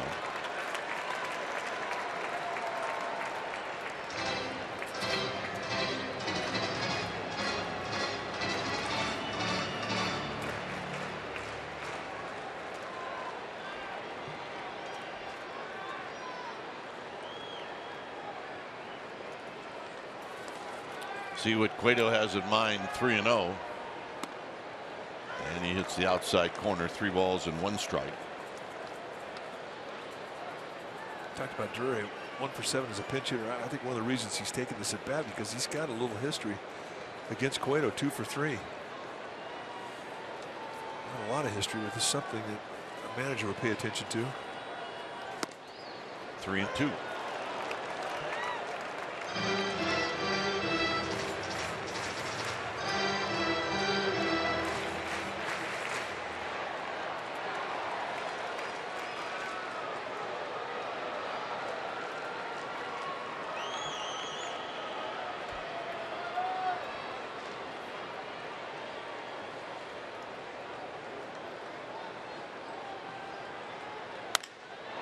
Down the right field line, foul.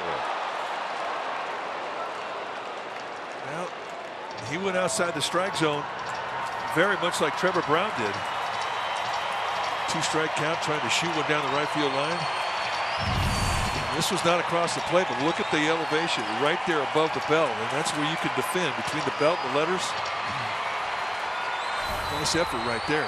He did not miss by much.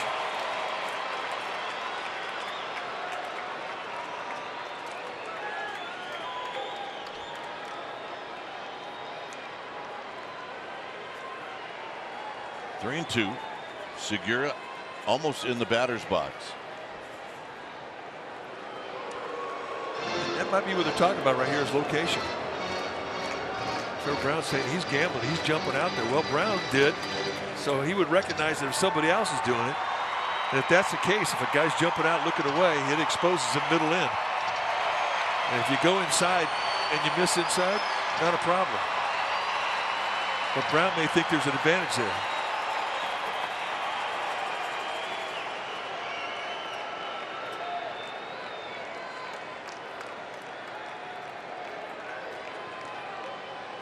Got him. Changeup without a sign. And that's about as the only way you can quick pitch out of the stretch. They talked it over, and he just gets up and goes and gets him to go out of the strike zone. Look how close he is. Segura's almost standing in the batter's box.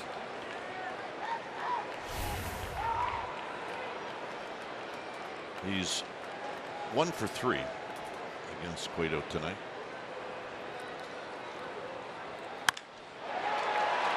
Line to Parker, and that's going to end the inning. 8th inning coming up, 5-4 Giants.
.com @BatAv. Stay up to the moment at any moment with game day, live day, video highlights, StatCast news, and more. Download MLB.com at Bat, the #1 app for live baseball on your phone or your tablet. When it's time for a change, think Speedy Oil Change and Auto Service, your oil change tune-up and smog experts. So the new pitcher now for the D-backs will be Randall Delgado. You take a look at what he has done in 34 games. Really the only blemish on the scorecard is 21 walks in 41 innings. He's got good stuff, strikeout stuff. Here's Crawford. Crawford's hit the ball hard twice tonight, and he's lined out both times to Michael Bourne in center field. Delgado, a 4-pitch pitcher, low to mid-90s with a fastball, curveball, slider, changeup. Good changeup. And Crawford digs it out and hits it foul. Parker on deck. You think guys know they have a good changeup when they come at you, and the first pitch they throw you is the changeup.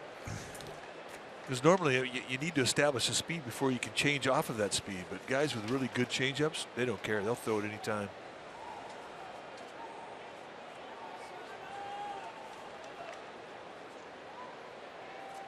Crawford takes low. His history against Delgado: 4 hits and 15 at bats. One of those 4 hits a double.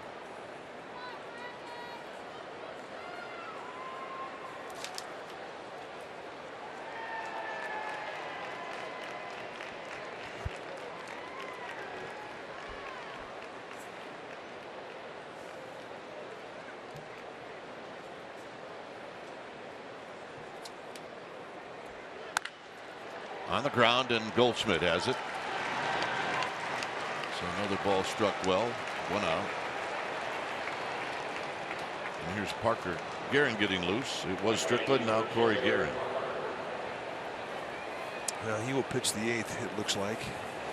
Tonight for Johnny Cueto will come to an end. And another stellar performance from Johnny Cueto. Talking it over with Jake Peavy. There's the line. He gave up 3 runs in the first inning, and then after that he gave up 1 solo home run and took the Giants into the 8th inning. It's a perfect example of a guy that gets the lead, and it's like, okay.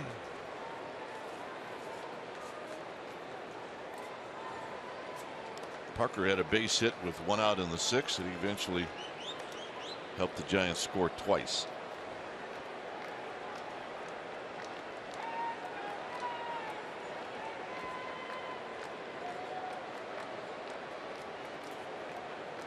I don't know. Parker, lots of power. Change up. 1 ball and 1 strike. Delgado do that a lot in fastball counts. That's when the changeup is at its best. 1-0, 2-0, 3-1, 3-2.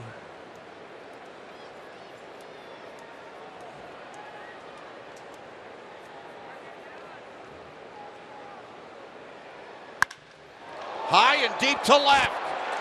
Herman back out of here. And that's a big boy home run to the opposite field.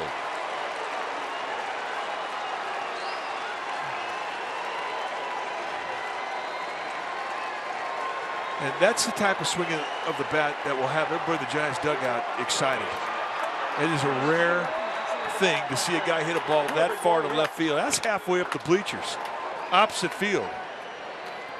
And it really illustrates the type of power he's got in his hands. That's 424 feet. I know the place is live. I know this is Arizona. I don't care. You don't see many guys hit that far right-handed, and to do it left-handed, that'll get everybody pumped up in that dugout. Here's Gillespie going for the cycle. No balls and 1 strike. Not on that swing. He's a home run away from the cycle. Maybe not. Well, he's got to be thinking about it.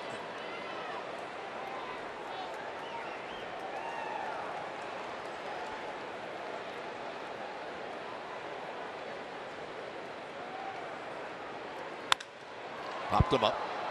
Center field for Bourne.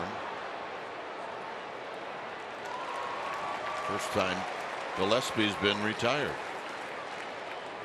Here's the home run, and watch Parker. He's going to get extended.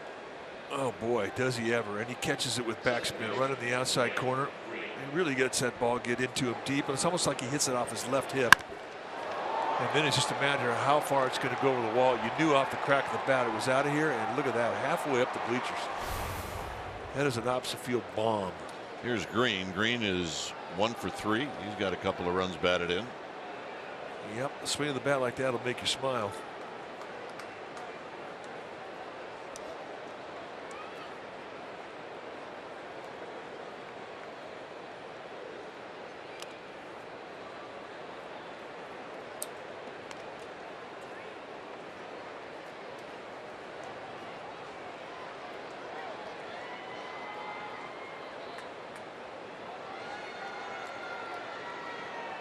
One and 0 to Grant Green.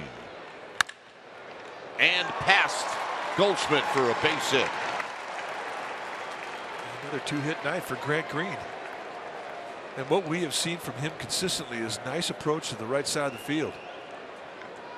Very quiet at the plate. Very quiet. Lower body is just very calm.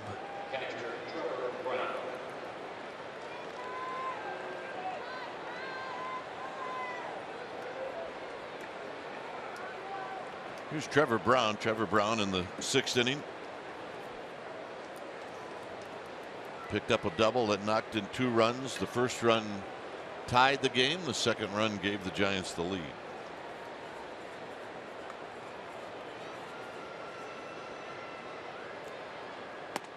And a strike. Mac Williamson has grabbed a bat. He's now in the on-deck circle.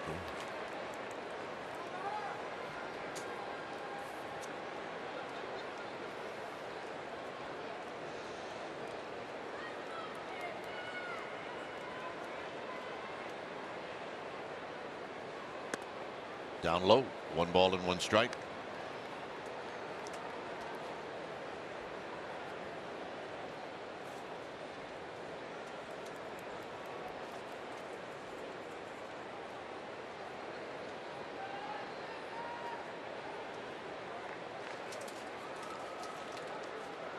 And a quick toss, very close. That is close. That may be one they look at.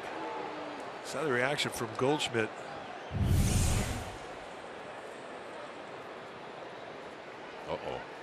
I don't know if he touched him. I mean, that's the key.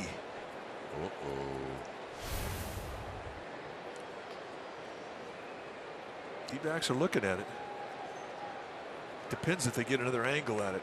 From that angle there, you couldn't tell if he touched him on the shoulder. No. Wasted emotion on my part. 1-1 to Brown.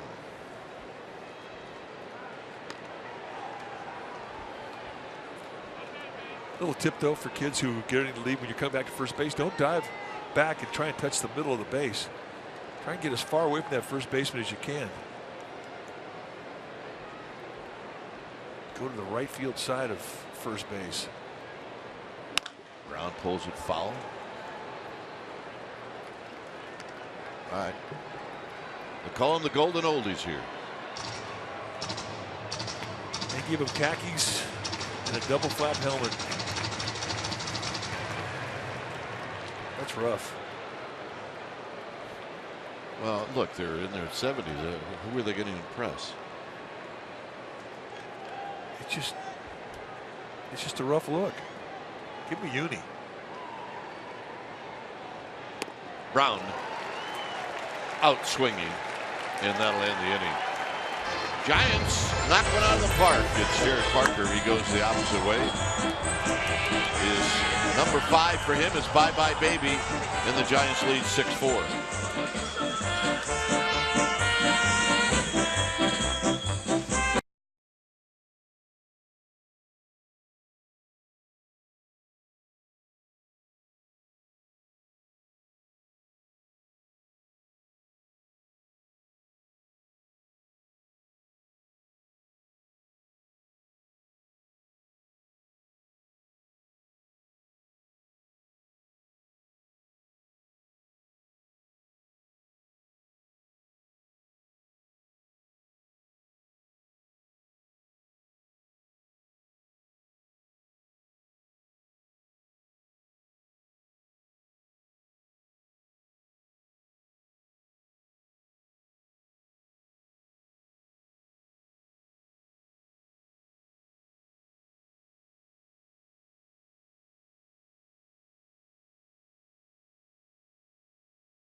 time for a change. Think Speedy. Oil change and auto service, your oil change tune-up and smog experts. So Corey Guerin coming in for the 39th time, coming off a great outing in his last night's ball game where he threw a really clean inning, 1, 2, 3 with a couple strikeouts. You're going to see low 90s from a high sidearm delivery. Big time sink on the fastball, hard slider. Tejada is now at third. That's a double switch.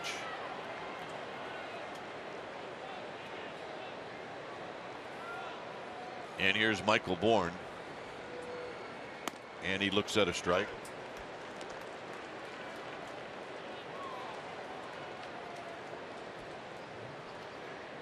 Bourne is 1 for 2. He had a sacrifice bunt in the first.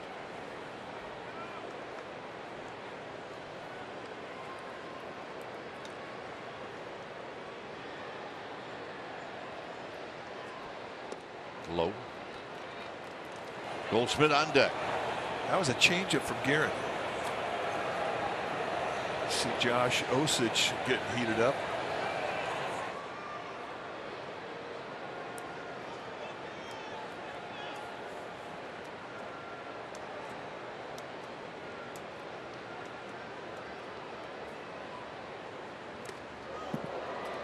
Two balls and 1 strike. 2 nights ago we saw Guerin come into a ball game, or I guess it was 3 nights in game 2 of that series with the A's, and he couldn't find a plate. Faced 3 guys, he walked a couple, gave up a knock. That's why last night he really corrected that mechanically, and last night he was dominant.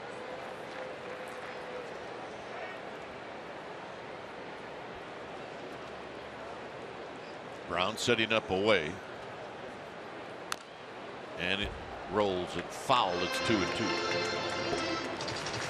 Think about Gary. I mean, you don't see him elevate and change sightlines by trying to throw a fastball up above the letters. You pretty much take advantage of his sink, because you don't see a lot of guys that have sink from the high sidearm delivery that have that velocity. So in his mind, I mean, he's thinking knees every pitch.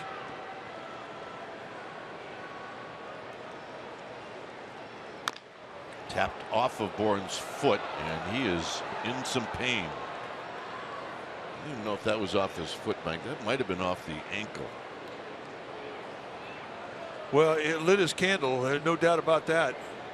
I mean, he went from pretty mellow to pain mode in a hurry.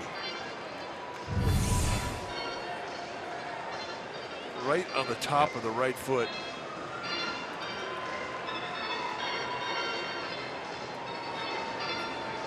I mean, he hits his ball pretty good. I mean, that's the thing. I mean, he makes good contact with that. Well, I've said this before. Guys that are really fast would rather get hit in the head than hit in the foot. You're right.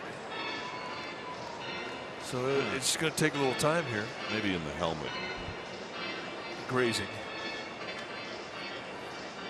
But if you're Guerin, I mean, Guerin's talking with Trevor Brown right now, and they're talking about if Bourne stays in this game, you got to go back and throw him the same pitch. Two-seamer, middle in. I mean, he rakes this thing off his foot.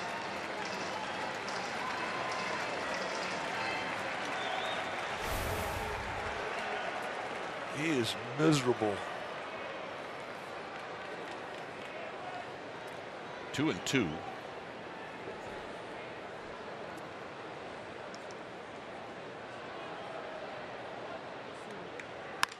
On the ground, Tejada.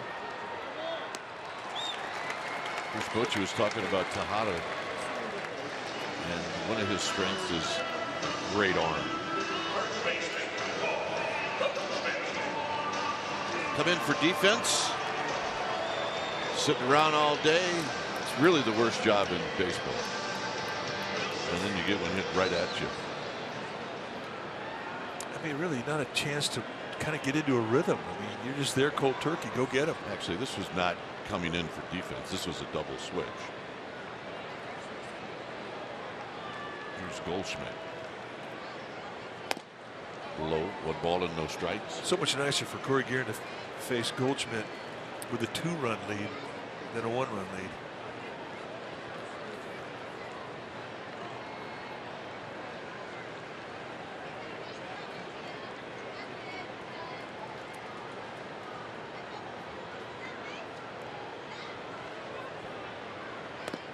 Not close. 2-0.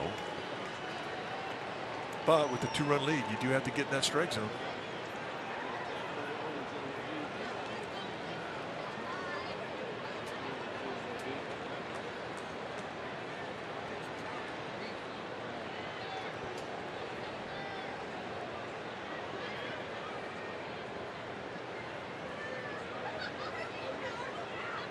Swing. And a miss. 2 balls and 1 strike. They start that game in New York. They did. It ends up a 10-2 final. That's over the Cubs.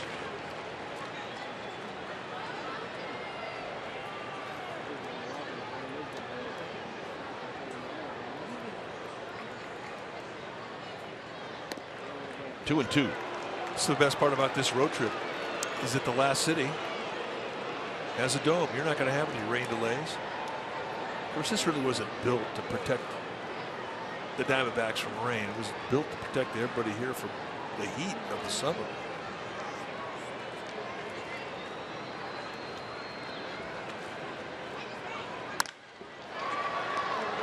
Sharply to Green. 2 outs. I think the ball gets on you quick here. Oh man, I mean 2 ground balls that have been hit and both hit right on the button. And they got on Tejada quick at third base, and here it gets on Green very quickly. Guy hits a ball this hard on the ground. You don't have a lot of range. Unfortunately, the Giants had him positioned perfectly. Let me ask you this: if Bourne or Schmidt or Goldschmidt are on base, you think Osich is facing Lamb here? I do. Lefty on lefty. 1 ball and no strikes. But Guerin's in the strike zone. He's just down around the knees where he needs to be. Got a 2-run lead. Right-hander on deck. Why not? 1-run ball game different.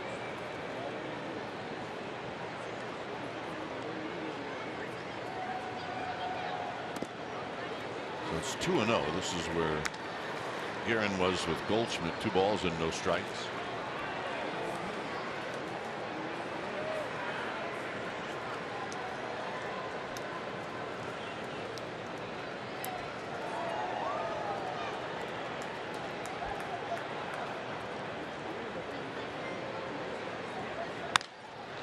High and foul and a souvenir down the left field line. Who brought their glove? Well, I think they did see a couple down there. Somewhere. Hey, Ducks don't need gloves. Come on. Guy had his Oregon shirt on. Yes, he did.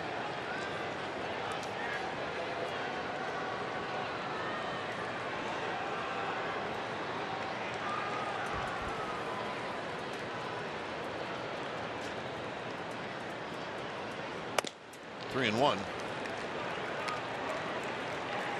Guerin is not the quickest worker. No, and he's gotten more deliberate in the last few weeks.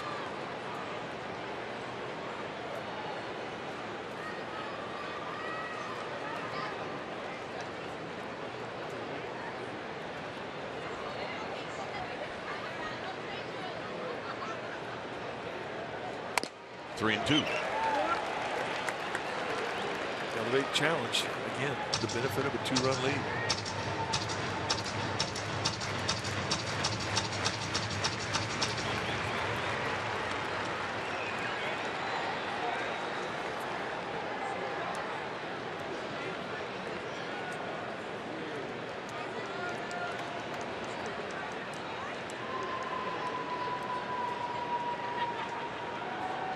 Got him. And that'll end the inning. Backdoored him. 9th inning coming up.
Top of the 9th inning. Time now for our player of the game. Is brought to you by Honda. We think that the biggest swing of the bat tonight was 6th inning. Trevor Brown up. Runners at first and third. 2 outs. Pitcher on deck, and they pitch to him in a 2-strike count. He expands his zone, hits a double down the right field line. 2 runs would score. The Giants would take the lead, and they have not given it back. That makes Trevor Brown our player of the game. Brought to you by Honda.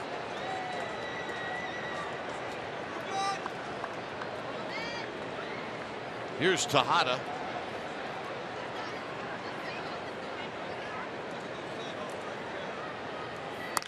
Tejada on the first pitch fouls it out of play. In a Giants uniform, Tejada does not have a hit yet. You're right. He's 0 for San Francisco. He needs to get the batting average going just for himself. Be a little bit more specific, 0 for 6.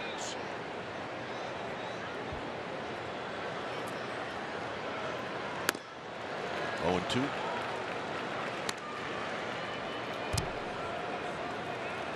His hits are coming. Got to figure that. I mean, 30+ bad bats in St. Louis, didn't really light it up. Then there's just too many infielders, so they ran out of a job in St. Louis. Resurfaced with the Giants. They picked him up. Went to Sacramento. Now here he is. But you're talking about a guy who's a lifetime 255 hitter, so I mean, you don't just dry up overnight. You don't think so? Plus, I mean, he's a guy that is a good glove man who can play anywhere in the infield. And he's got some pop in his bat, too. When he was with the Mets, I mean, he's a guy who could hurt you deep. Didn't hit a lot of home runs, but he definitely kept the defense, you know, in normal position. They couldn't jam him. He's got power to hit it over their heads out of the ballpark. So he kept the defense honest.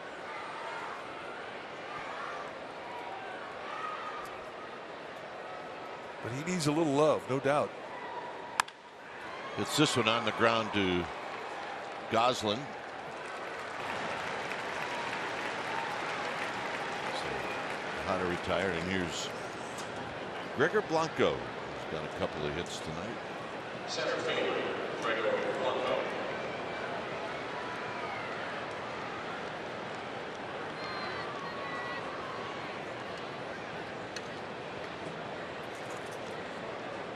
Two singles, his outs, a pop up to center field, and a ground ball to short.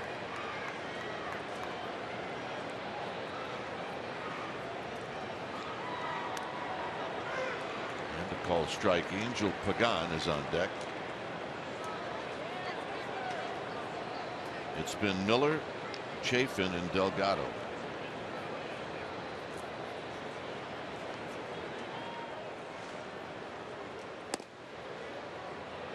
Blanco pulled the bat back. It's 1 ball and 1 strike.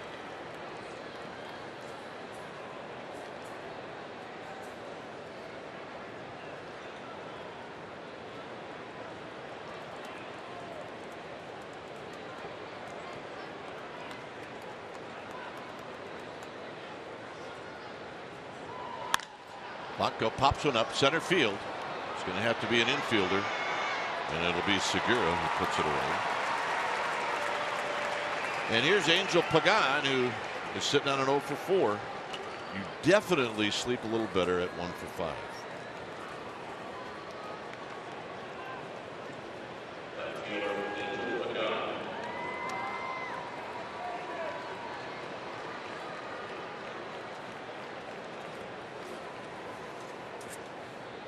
It's amazing how that works out. It does. Well, if you go for 5 and you win, you're going to sleep pretty good.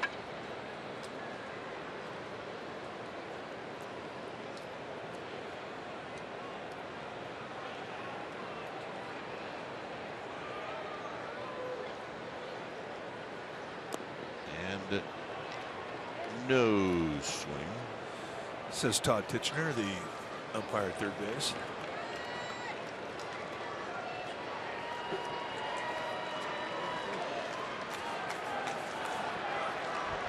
So you're sitting in a 1-0 count. That's where you can gamble, look for a pitch, try and put a charge on one. Pagan's got good power.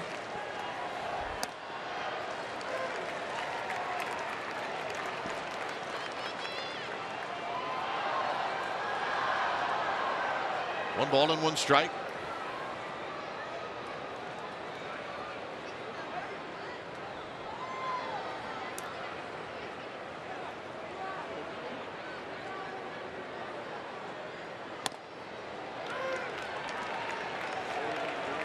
One and two.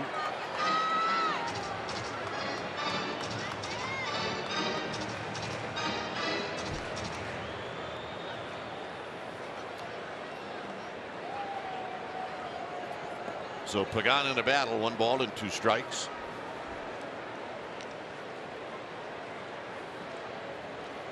High, 2 and 2.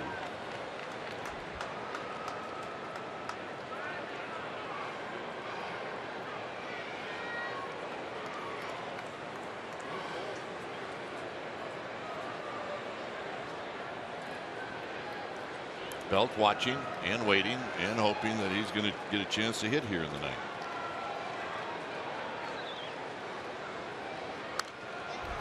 Pagan with a healthy rip. It stays at 2 and 2.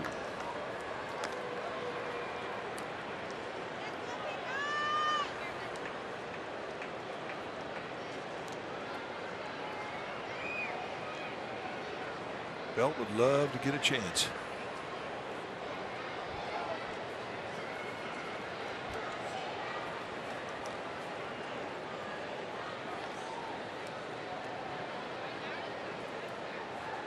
Two pitch. Got him, and that'll end the inning. Bottom of the ninth coming up. Casilla coming in, 6-4. Giants.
After Giants post-game live right here on CSN Bay Area. You get reaction to this game.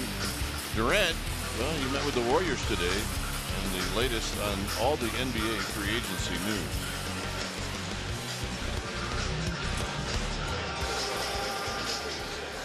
When it's time for a change, things speedy. Oil change and auto service, your oil change tune-up and smog experts.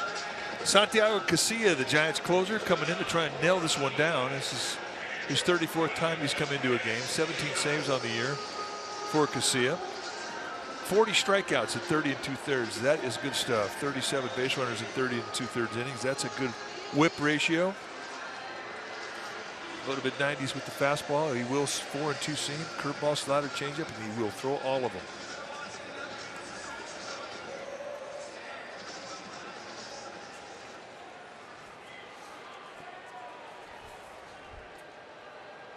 First strike, first out, always important.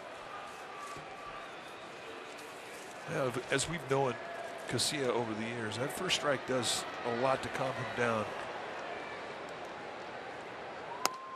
And he gets it on the outside corner. It's 0-1. A little like that. Wellington Castillo homered in the first inning.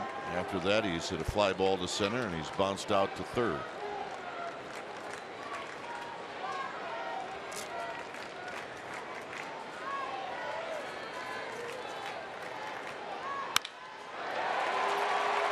And a base hit for Wellington Castillo.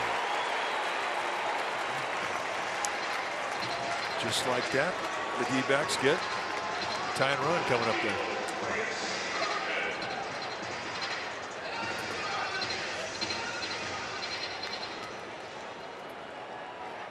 Chris Herman is 0 for 3.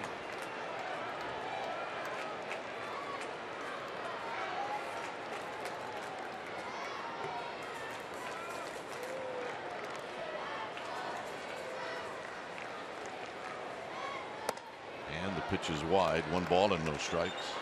As Manny Tomas is on deck. See, immediately goes into the ground ball mode, and he can get the ground ball with that two-seam fastball when you get down around the knees. Likewise, get ground balls with that slider of his.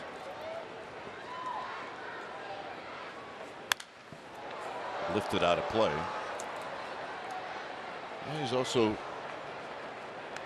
found good usage of that curveball, that hard curveball.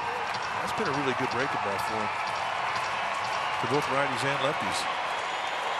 And he likes to save it for a 2-strike surprise when he can.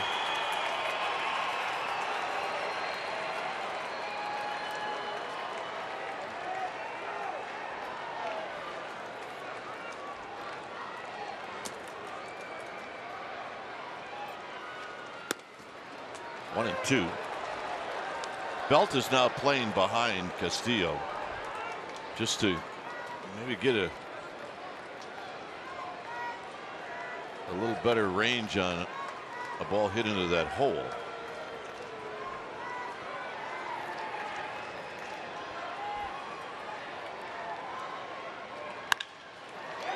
And a base hit. So you don't worry so much about Castillo going to third. You just have to make sure that Herman stays at first. And here's Tomas. Now, despite playing Belt off the bag, still you just don't get a lot of time when the ball comes off this infield. Your range is cut. So first and third, nobody out. And now you've got some power with Tomas coming up. To watch Belt, how much time he had, you just don't have a lot of range. You don't. Tomas is singled. He struck out and bounced out. Table is set.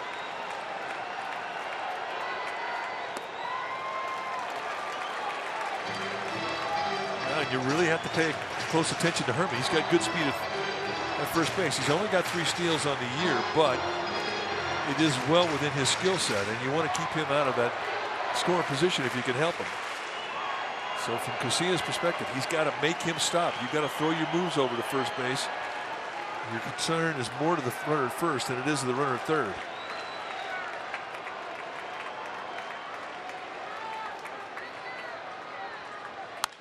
Out of play.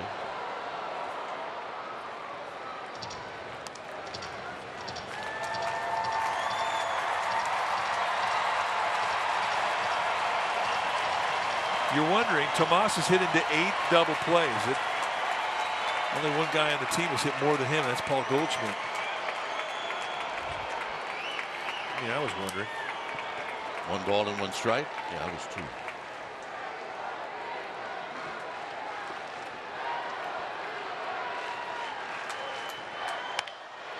On the ground to Belt. That's to Crawford. Back to Belt. Double play! What an incredible double play if that holds up. And there's 2 down here in the 9th. It's just going to be a matter as to whether or not Belt could get back to the bag, and it had to be a perfect throw from Brandon Crawford. There was 0 margin for error if you were going to get the deuce, and they got him. That will not be contested. 2 good arms, Belt, and then he's got to get back, and the throwback from Crawford's got to be right there above the belt, right on his glove hand side. He threw that through a window. That was probably 12 by 12. He likes to throw. So here's Goslin.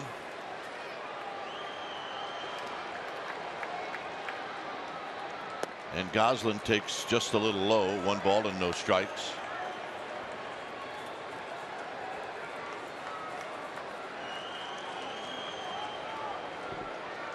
That's a big league play. The degree of difficulty on that is 9.3, and they pulled it off. 2-0.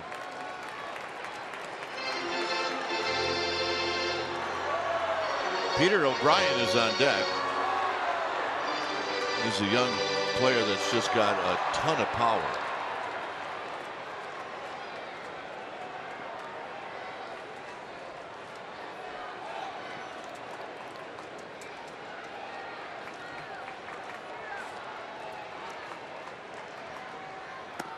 Three and 0.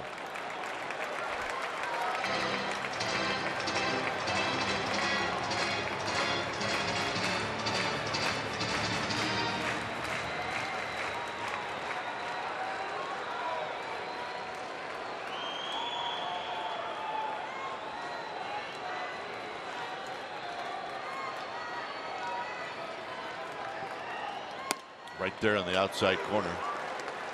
Maybe the highest velocity fastball he's thrown at 95. With perfect location. I mean, it was knee high on the black. And if you're Trevor Brown, you're thinking, do that again.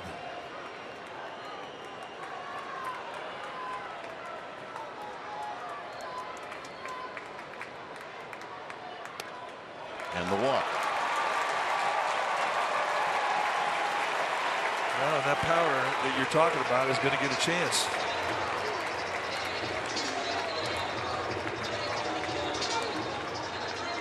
So Dave Righetti going to come out. They're going to talk about Pete O'Brien as to how the Giants want to go after him. Just so everybody's on the same page. I mean, he's a big swing and a miss guy, Mike. Just one more look at the double play. Oh, you're right. Let's watch perfection with the glove right here. I mean, it requires a great throw from Belt. Now he's got to get back, and the throw back to him has got to be right there.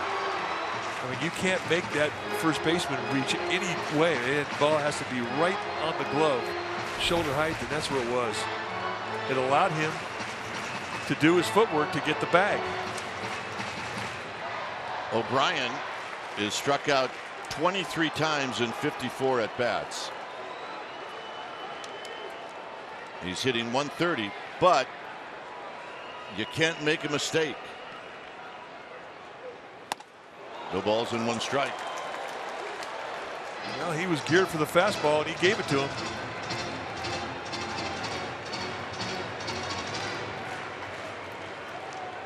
Oh and 1. Second round pick in 2012. That's what he did in Reno. He tore it up down there. 0 and 2. And he snapped his best curveball off. Curveball that O'Brien's never seen from Casilla. And that's as good as you can throw. And if you're going to throw another one, you want to say to yourself, I want to miss down. Bounce it.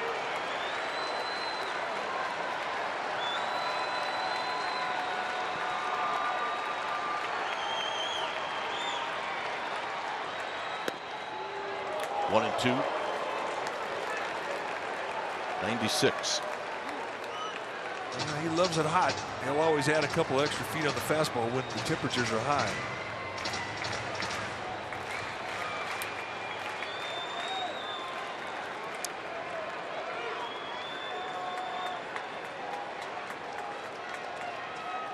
Runner goes. Got him, and that's the ball game. He threw him another curveball. It froze O'Brien, and the Giants are going to get out of this ballpark with a terrific win after trailing 3-0 to open up the game. And let's watch the curveball that ended it for O'Brien. He goes on the front door, and O'Brien left standing. And this is a big win for this Giants team. Giants trailed 3-0 after 1, and Johnny Cueto, he pitches really well once the Giants got the lead, and he picks up his 12th win of the season. So the Giants win this one by a final of 6-4. Stay tuned. Esurance Giants postgame live. That's going to start right now.